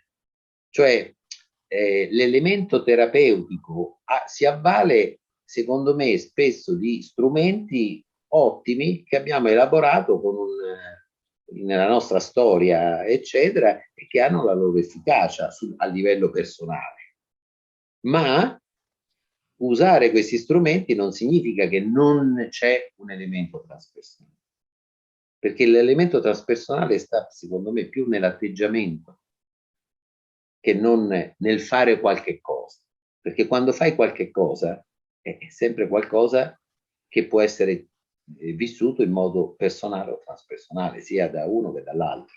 Però ripeto, queste sono così, condivido con te alcune impressioni che io ho avuto, ma non pretendo di dare regole generali, insomma. Grazie. Mi sentite? Perfetto, grazie. Allora intanto grazie a tutti ancora. Tu all'inizio hai parlato di una cosa, della bellezza, che a me è successa questa settimana. Volevo capire se è proprio questo. Sto rileggendo Alla sorgente dell'essere di Nisargadatta e a un certo punto gli fanno una domanda e lui gli dice: tu non sei il tuo corpo, ora non mi ricordo le parole di preciso, tu non sei la tua mente, ma sei colui che permette alla realtà di manifestarsi. E per la prima volta l'ho sentita, come dire, così chiara, così... niente potrebbe esistere se io non ci sono, ok? Lunedì ero in macchina con mio marito, una strada tra l'altro che faccio spesso e dove ci sono delle colline, c'è un bellissimo paesaggio. E ho girato la testa e a un certo punto è come se quella bellezza io l'avessi percepita per la prima volta. E tu all'inizio hai detto, in quel momento non c'è, come dire, l'osservatore. In effetti non sapevo se, se quello che vedevo ero io, se era in me o se ero io in quella situazione. Cioè mi è difficile spiegarlo. Era un fondersi, era uno specchiarsi. E provai un sentimento, non lo so, non saprei definirlo. forse una parola abusata, un sentimento d'amore dentro, ok? E in quel momento, dopo, quando tutto questo è finito, ho avuto la chiarezza di quello che tu hai detto all'inizio. Tu vedi un fiore e lo porti via, cioè nel senso, tante volte avevo visto quelle colline, quel sole, quelle cose, però era come se poi a un certo punto l'attenzione si focalizzasse in un particolare per poterlo prendere, non lo so, parte il pensiero, bellissima quella pianta con quei riflessi, cioè alla fine tu, come dire, non lo so, interrompi questa cosa, questa bellezza, non è più bellezza. Allora mi viene da farti una domanda. Questa cosa accade, mi veniva finché tu parlavi, perché dentro di noi c'è questa cosa ed è come se ci fosse la paura di perderla. Cioè può essere la paura di non, come dire, è un momento così, fra virgolette, bello, che lo porto con me senza rendersi conto che da quel momento in poi tu lo rendi morto. Secondo me hai descritto molto bene questa cosa. Cioè, uno viene all'improvviso colpito dall'incanto di una... No? Io per esempio ho fatto l'esempio della luna che spunta dalle nubi. Immaginati, che ne so, una notte andando su per una strada di montagna con tutta neve, e all'improvviso spunta la luna da dietro una nuvola e tutto diventa bianco. Allora, la prima cosa è wow, cioè stai lì e sei preso da questo incanto. E poi è come se la mente dicesse: adesso io che ci faccio con questo? Cioè, come se vorrei portarlo con me, vorrei possederlo, no? Allora a volte vai sui dettagli, come dici tu, no? Perché in quel modo è vero che succede così. E ti accorgi che ti sta già sfuggendo di mano. Allora, che cosa è successo? È successo che nel momento in cui la luna è venuta fuori dalle nuvole e tu la stavi guardando, in quell'istante l'esperienza di quella bellezza ha sospeso l'idea di essere un io separato. Sì. Perché noi siamo convinti di essere un io separato, e quando dico separato indico anche identificato con un corpo e con una mente soltanto. Ecco, e cioè io sono qui, la Luna sta a 380.000 km di distanza, eccetera, eccetera, eccetera. Poi all'improvviso la Luna esce fuori dalle nuvole e sta qua con me, e io sto qui, e a un certo punto il mio io, di fronte a questa esplosione di bellezza, si sospende. Cioè non è solo di fronte, è che l'esplosione di bellezza avviene perché l'io si sospende. Cioè è quando l'io si sospende che l'infinito si mostra. Certo. È un po' come, per fare un altro esempio, stare con una luce accesa in casa e guardare il cielo. Non vedi niente perché hai la luce accesa, ma se si spegne quella luce, allora il cielo appare con tutte le sue stelle. Ecco, o il lampione, quello che sia, no? Ecco, quindi per quando si spegne questo io separato, l'idea di essere un io separato, perché non siamo, cioè, allora l'infinito si mostra nell'esperienza della bellezza. Siccome noi abbiamo questo io separato che continua e che si riforma subito dopo, si riforma e lui è fatto di incompletezza, ovviamente, cioè lui è sempre mancante di qualcosa. Quindi lui si riforma subito dopo, e credo che ci sia anche il fatto che quando viene sospeso comunque questa esperienza, come ho suggerito a proposito di quella del sublime, eccetera, fa paura. Cioè noi abbiamo perso l'io. Cioè, allora, l'io se ne va, ma nel senso che viene sospeso. Ma non viene sospeso del tutto, perché c'è ancora una parte che è spaventata per il fatto di non esserci. Quindi non è che l'io non, capito, rimane nel sottofondo uno smarrimento di fronte alla potenza di questa esperienza, dove tu ti senti, dove l'io è completamente spiazzato. Quindi è bella, ma è talmente intensa e talmente minacciosa, perché dice, ma se io continuo a perdermi nella bellezza di questa luna sulla neve, eccetera, se io continuo a perdermi, ma poi io tornerò.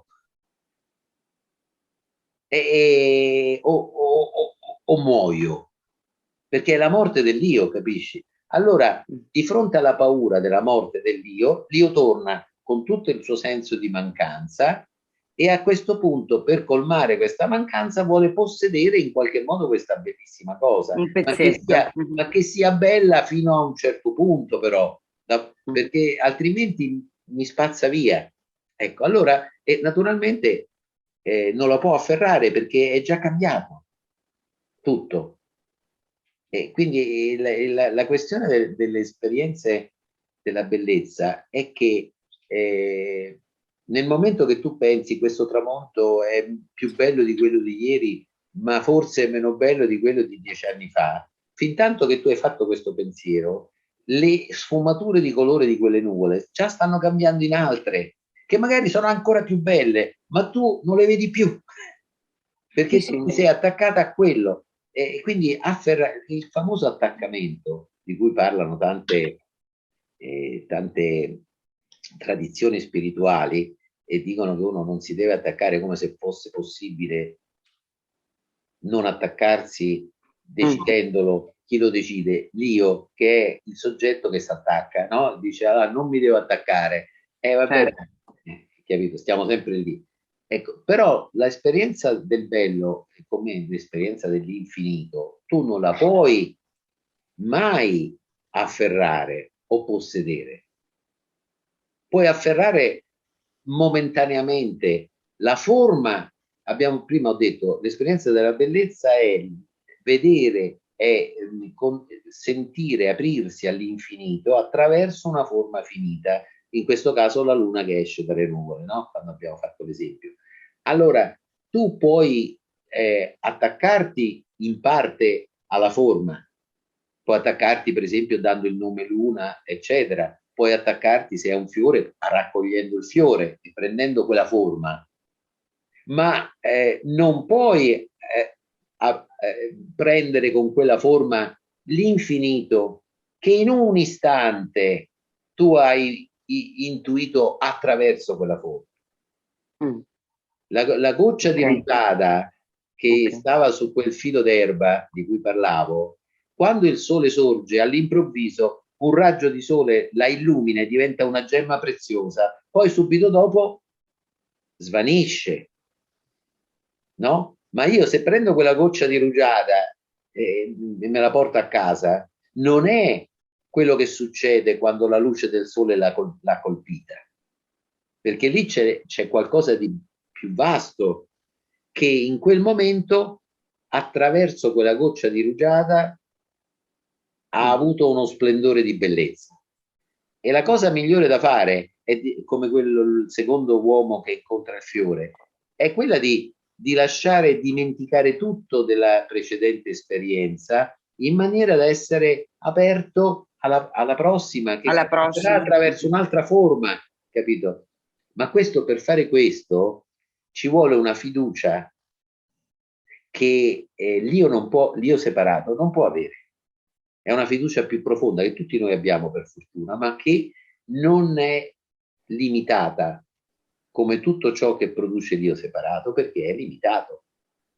C'è una fiducia più vasta nel lasciare andare quel fiore, sapendo che in quel sentiero chissà quante altre esperienze di infinito attraverso chissà quali forme si potrà avere.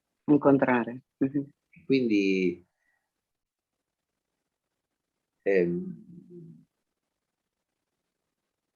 sì, insomma, il punto quindi è che è come la realtà, alcuni testi zen lo dicono bene, no? C'è questa cosa senza confini, questa cosa che chiamiamo in tanti modi diversi, presenza, vero sé, ma sono tutte parole, capito? Tutte parole.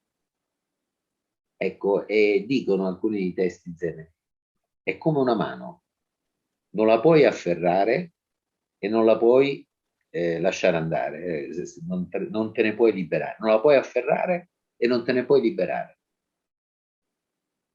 Pensavo proprio oggi a questa cosa, alla mano aperta e alla mano chiusa, proprio oggi, in riferimento a questo.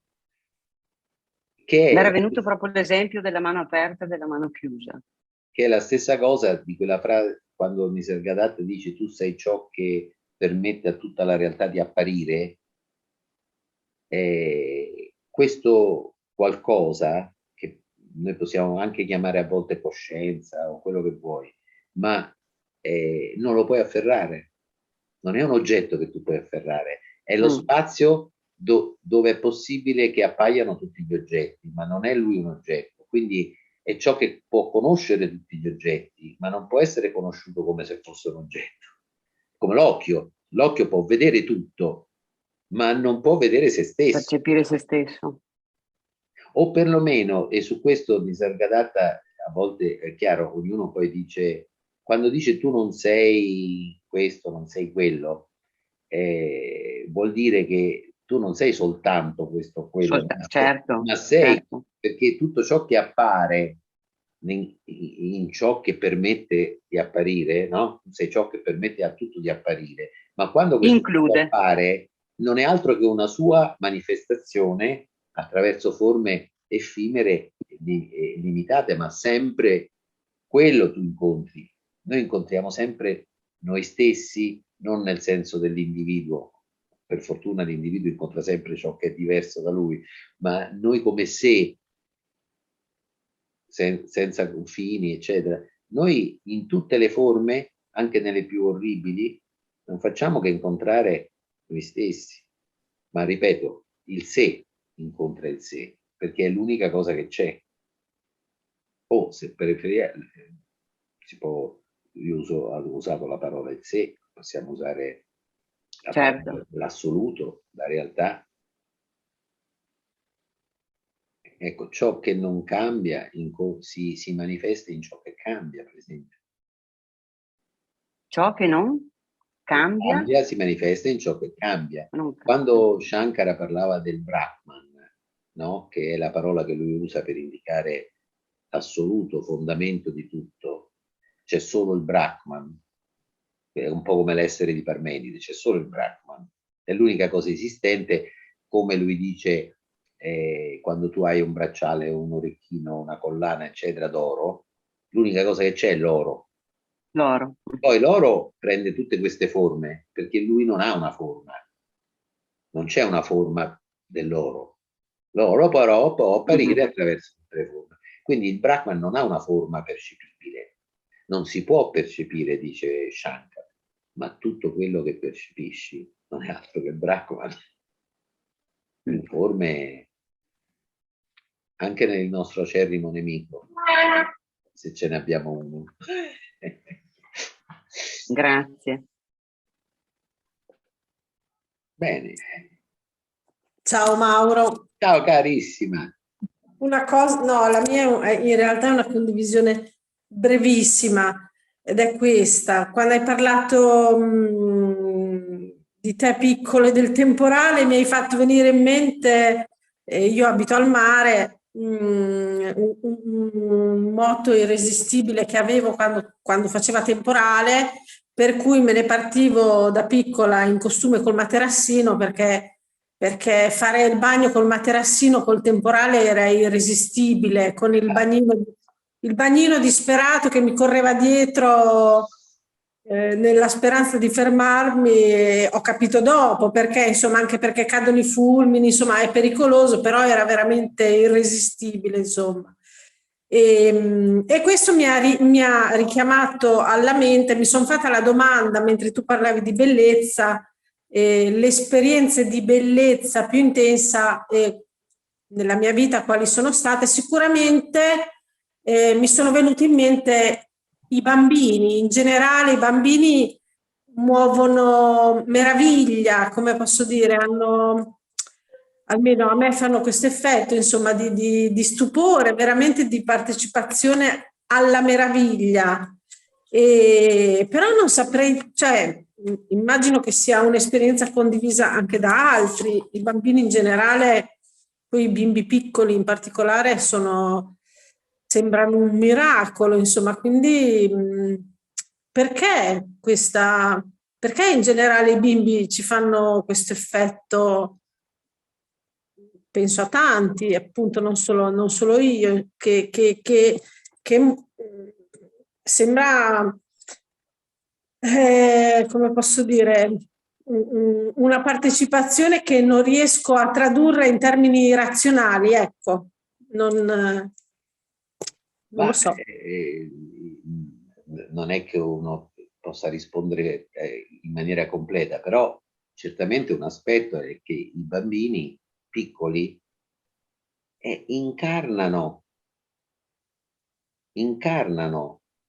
fisicamente, sonoramente con tutti i suoni che emettono, visivamente, incarnano quella freschezza, quella freschezza che noi, dentro di noi, nel profondo abbiamo, ma che è stata sepolta dalle mappe di cui parlavo prima, dai pensieri, dalle aspettative. Cioè un bambino piccolo non sa attraverso le parole. Cioè il mondo, la realtà per lui è un caleidoscopio di esperienze che lo lasciano profondamente stupito perché non hanno nome. E quindi cioè, è l'incarnazione della meraviglia un bambino piccolo neonato, cioè è neonato dopo i giorni quando comincia a aprirsi quei sensi, no? Cioè gli dai una palla, se la schiaccia sul naso, la odora, la lecca, cioè con tutti i sensi, però non ha la parola palla, non sa che è un oggetto separato da lui perché non ha una idea di essere un io. Cioè lui è un flusso di esperienze che continuamente si trasformano, alcune piacevoli, altre piacevoli, che senza nome, senza confini, in una meraviglia infinita. E allora, ed è uno che vive solo nel presente, perché ancora non si sono sviluppate quelle strutture di pensiero che ricordando il passato anticipano il futuro e quindi in qualche modo noi viviamo sempre soltanto nel presente, ma quando cominciamo a pensare al passato e al futuro ci spostiamo in un mondo virtuale per cui magari nel momento che ricordiamo un insulto, una cosa brutta che ci è successa nel passato, è come se rivivessimo quella scena e la riviviamo adesso, oppure siamo preoccupati per qualcosa che può succedere nel futuro e viviamo tutte le eventuali conseguenze future adesso. E nel momento che facciamo questo, ovviamente la nostra capacità di presenza, di essere presenti a quello che c'è, rimane un po' sotto traccia. C'è sempre, perché noi siamo sempre vivi, presenti, no? Esistenti, consapevoli, ma tutti questi movimenti del pensiero fra i ricordi e le anticipazioni creano come una specie di ragnatela di illusione. Poi vediamo un bambino e vediamo che lui è tutto lì, è completamente lì con quella palla che cerca di sentire in tutti i modi possibili ed è libero da tutto questo. E quindi è chiaro che ci evoca ciò che noi siamo veramente dentro, Non che dobbiamo ritornare a essere un bambino che non sa niente. Gesù disse se non diventate come bambini, non bambini ovviamente, ma quella capacità che prima menzionavo la mente di principiante, Shoshin, no? Quella capacità di vivere con stupore ciò che di momento in momento accade, è una capacità che nasce proprio dal lasciare che le cose entrino senza prima manipolarle col nostro pensiero, e allora attraverso le loro forme diventano trasparenti, e nella trasparenza si vede qualcos'altro che è molto più vasto e che forse i bambini piccoli continuano a vedere per un certo tempo. Grazie. Grazie a te. Sì, buonasera a tutti, grazie. Buonasera. Salve Mauro, buonasera. Io è la seconda volta che partecipo a questi incontri e niente, avevo una domanda da fare, se è possibile. Mi sentite? Sì, ti sento bene. Ecco, io mi sento un pochino inadeguato perché sono le prime volte che partecipo. Chiedo scusa se sembro goffo in qualche modo. No. Prima lei accennava alle sue primissime esperienze di apertura, diciamo così. Diamoci quelle che tu, Diamoci va bene, Mauro, volentieri. Prima tu accennavi alle tue primissime esperienze di apertura verso quello che possiamo considerare la spiritualità, quindi parlavi di questi temporali, di questa suggestione, di questa quasi paura e anche di questi cieli sconfinati. Io ho questa curiosità, spero di non essere inopportuno, è una domanda un po' personale, però ero curioso di chiederti che cos'è che ha fatto scaturire in te poi la ricerca e che ti ha portato in effetti poi a studiare tutti questi argomenti in merito a percorsi meditativi, tradizioni antiche. La radice è proprio lì, in quelle esperienze di bambino, o l'hai trovata poi in altro? Io penso di sì, cioè non è che qualcosa ha portato, io le vivo come diverse manifestazioni nella mia storia personale, nella storia di Mauro, diciamo così, di quell'elemento, di quella apertura che è la nostra essenza, che tutti noi siamo, non neanche abbiamo, che tutti noi siamo, e che in ciascuna vita, come posso dire, la nostra storia si rende a volte permeabile a essere intrisa di questa apertura, e allora ci sono dei varchi che si aprono all'inizio, insomma. Penso che questo non sia una cosa assolutamente rara, anzi.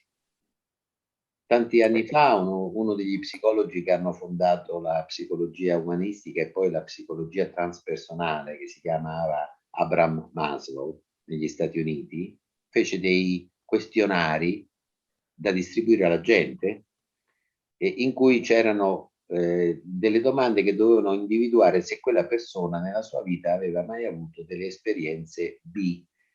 Lui per B intendeva being, dell'essere, appunto, come quello del fiore, dell'essere, e sono state date a gente di tutti i tipi, casalinghe, operai, professionisti, tutti. E la cosa che venne fuori fu con stupore quanto fossero presenti queste esperienze di apertura e quanto fossero poco considerate, perché molto spesso le persone dicevano: beh, adesso che mi ci fate pensare, sì, mi è successo, non ci avevo mai pensato prima. Cioè, l'io tende a seguire la trama della rete che lui intesse, e i buchi, quello che si vede dai buchi di quella trama, non li vede, non lo vede, capito? Ma ci sono. La rete da pesca può prendere solo pesci, ma non può prendere l'acqua che la sostiene, no? Ecco, e l'acqua è la cosa più importante perché lì ci vivono i pesci, lì è sostenuta la rete. Allora quell'acqua noi non la notiamo, ma lei, come sai, l'acqua penetra molto facilmente e quindi nella vita di tutti, secondo me, penetra molto spesso, solo che sono esperienze che non si riconoscono se non in certe situazioni. Nel caso di me, bambino, si manifestavano in questo più che in altro. Ma, come dico, ogni storia è una storia a sé, insomma. E se posso permettermi, per quanto riguarda invece dei libri che magari hai letto, magari agli inizi di questo tuo percorso, che ti hanno in un certo senso acceso delle curiosità particolari verso questo mondo, ti ricordi in particolare qualche titolo, qualche incontro in particolare? Beh, questo molti anni dopo. Diciamo che però queste aspirazioni da piccolo si mostravano con l'idea, sai, va bene, la mia infanzia si è manifestata negli anni 50, quindi era non lontano dall'ultima guerra e c'era una grande crescita dell'Italia, c'è stato il boom economico poi negli anni 60, no? E quindi c'era grande fiducia che nel futuro, eccetera. Però io quando mi chiedevano che volevo fare da grande, a parte le cose del bambino piccolo, volevo fare il capostazione perché aveva il berretto rosso e comandava i treni, ma insomma, mettendo da parte queste cose, le mie idee erano di fare l'astronomo o di fare il fisico, perché sempre ti poni di fronte al mistero dell'infinito, sia nell'infinitamente piccolo che nell'infinitamente grande. Guarda caso era l'astronomo o il fisico, no? Quindi c'era sempre questo mistero dell'infinito che mi prendeva dentro, mi portava.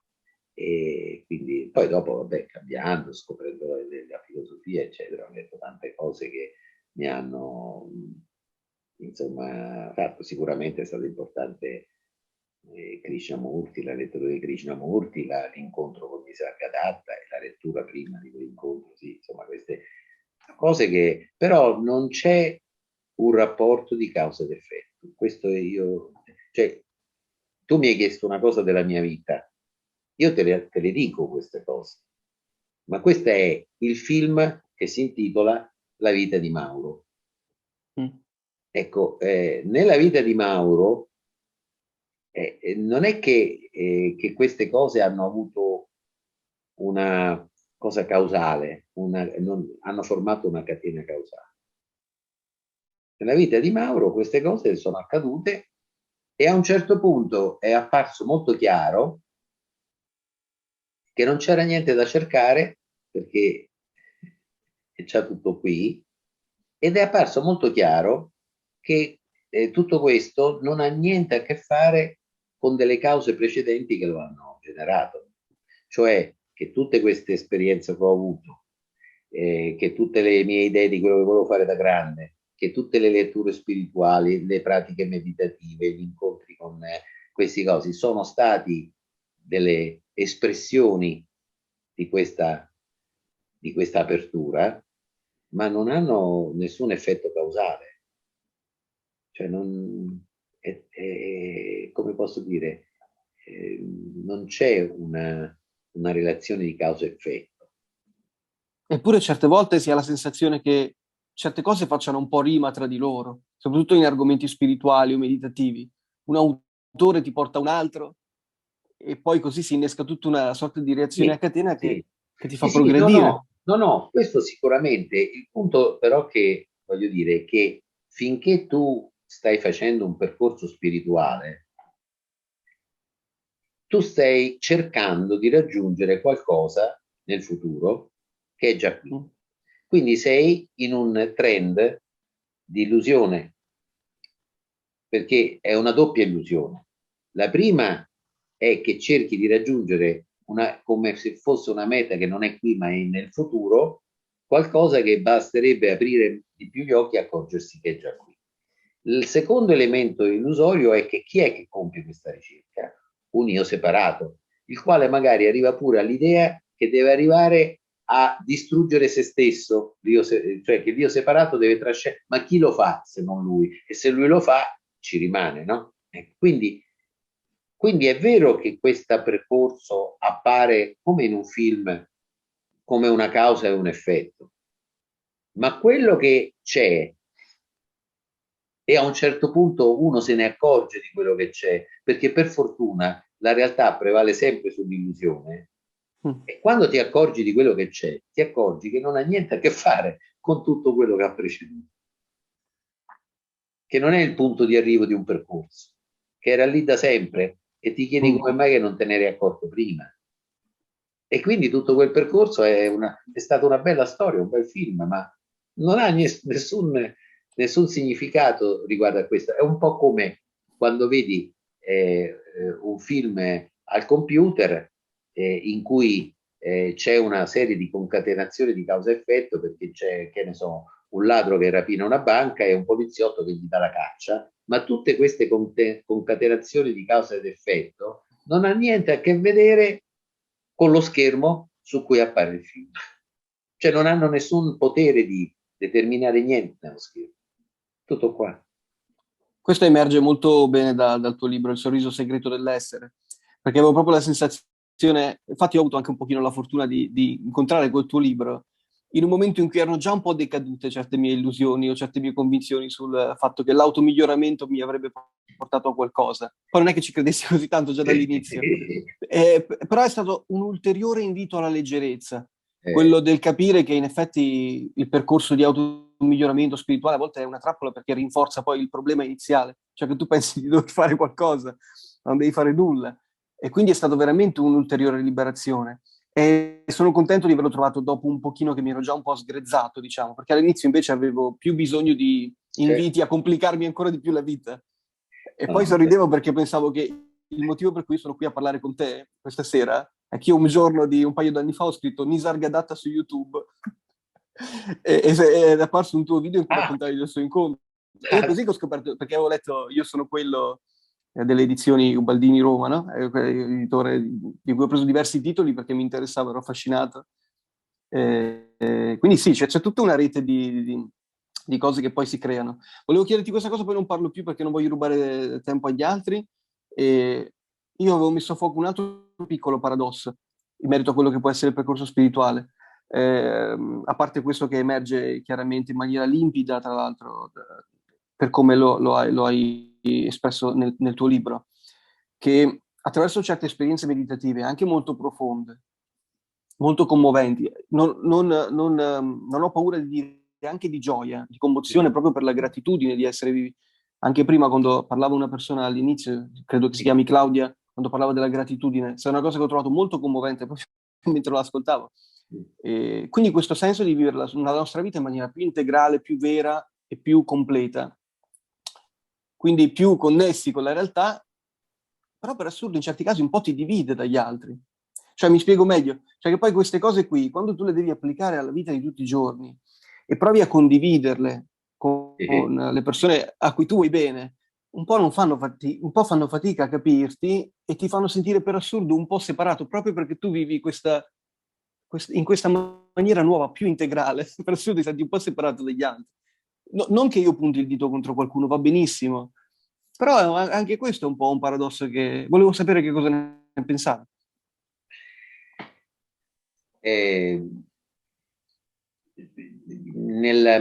No, è una cosa che quella che tu descrivi, che è molto frequente nelle persone che, per esempio, anche nelle persone che praticano una via interiore e che non so, fanno meditazione di una certa scuola, eccetera, e che si trovano a cercare di condividerla con gli amici o con la famiglia, e sentono non solo che non interessa, ma che vengono visti come un diverso rispetto a loro.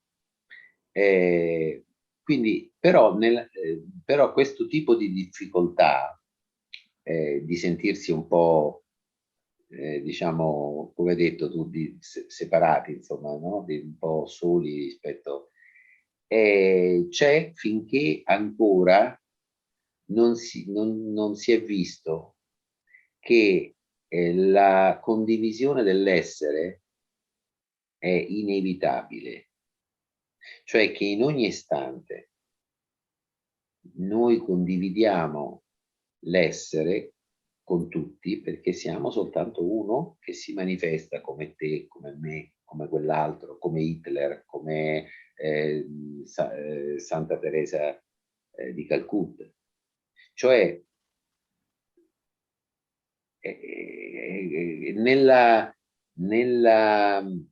nel sentire la presenza, questa presenza, prima dicevo, può a noi sembra che si espanda, in realtà non si espande perché è già infinita, però nel momento in cui noi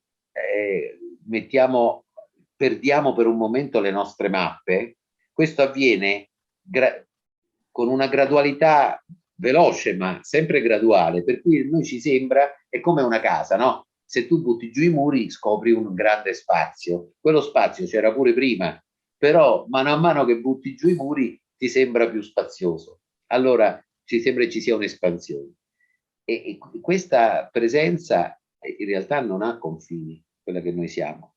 Allora noi non facciamo altro che vivere questa condivisione dell'essere, comunque, quando anche uno non ci crede a quello che diciamo, quando anche... Quindi non c'è bisogno di cercare di convincere nessuno, capito? È qualcosa di talmente rivoluzionario tutto questo per un io che invece deve sempre in qualche modo, no, trovare dei punti di contatto, invece concedere a tutte le forme che ci piacciono o che non ci piacciono la libertà di essere come sono. Naturalmente questo non vuol dire che se viene una forma sotto forma di uno che mi vuole menare, io non mi difendo. Perché, ma non io, il corpo, cioè il mio corpo si deve difendere perché ha le sue esigenze, la sua cosa. Ecco, quindi non sto dicendo che lasciare la libertà di essere a tutte le forme significa che allora questa forma qui non fa più niente e si fa... No, le forme continuano a fare quello che fanno e noi cerchiamo sempre di trovare dei modi di comunicare in maniera armonica con chi ci sta intorno, nonostante le differenze. Questo ovvio. Ma nel profondo c'è qualcosa che ha già lasciato tutto essere così com'è. Ed è quello che noi siamo veramente. Quindi non si tratta neanche di sforzarsi di accettare le cose, di lasciare che le cose siano come sono, no. È vedere che nel profondo è già così. È più semplice. Cioè è andare sempre più verso la semplicità, che è la cosa più difficile, perché anche la mente arriva fino a un certo punto, ma siccome è complessa, oltre non può andare nel percepire la semplicità. È la semplicità che comincia a brillare della sua luce, no? Grazie mille, grazie davvero. Siamo arrivati Allora, grazie di queste belle domande, di questi bei dialoghi che sono per me molto stimolanti, piacevoli, insomma, bello. E grazie come al solito agli organizzatori di queste possibilità che abbiamo, nonostante il Covid, di poter comunicare, almeno anche se non in presenza, ma comunque di comunicare in modo vivo. E alla prossima.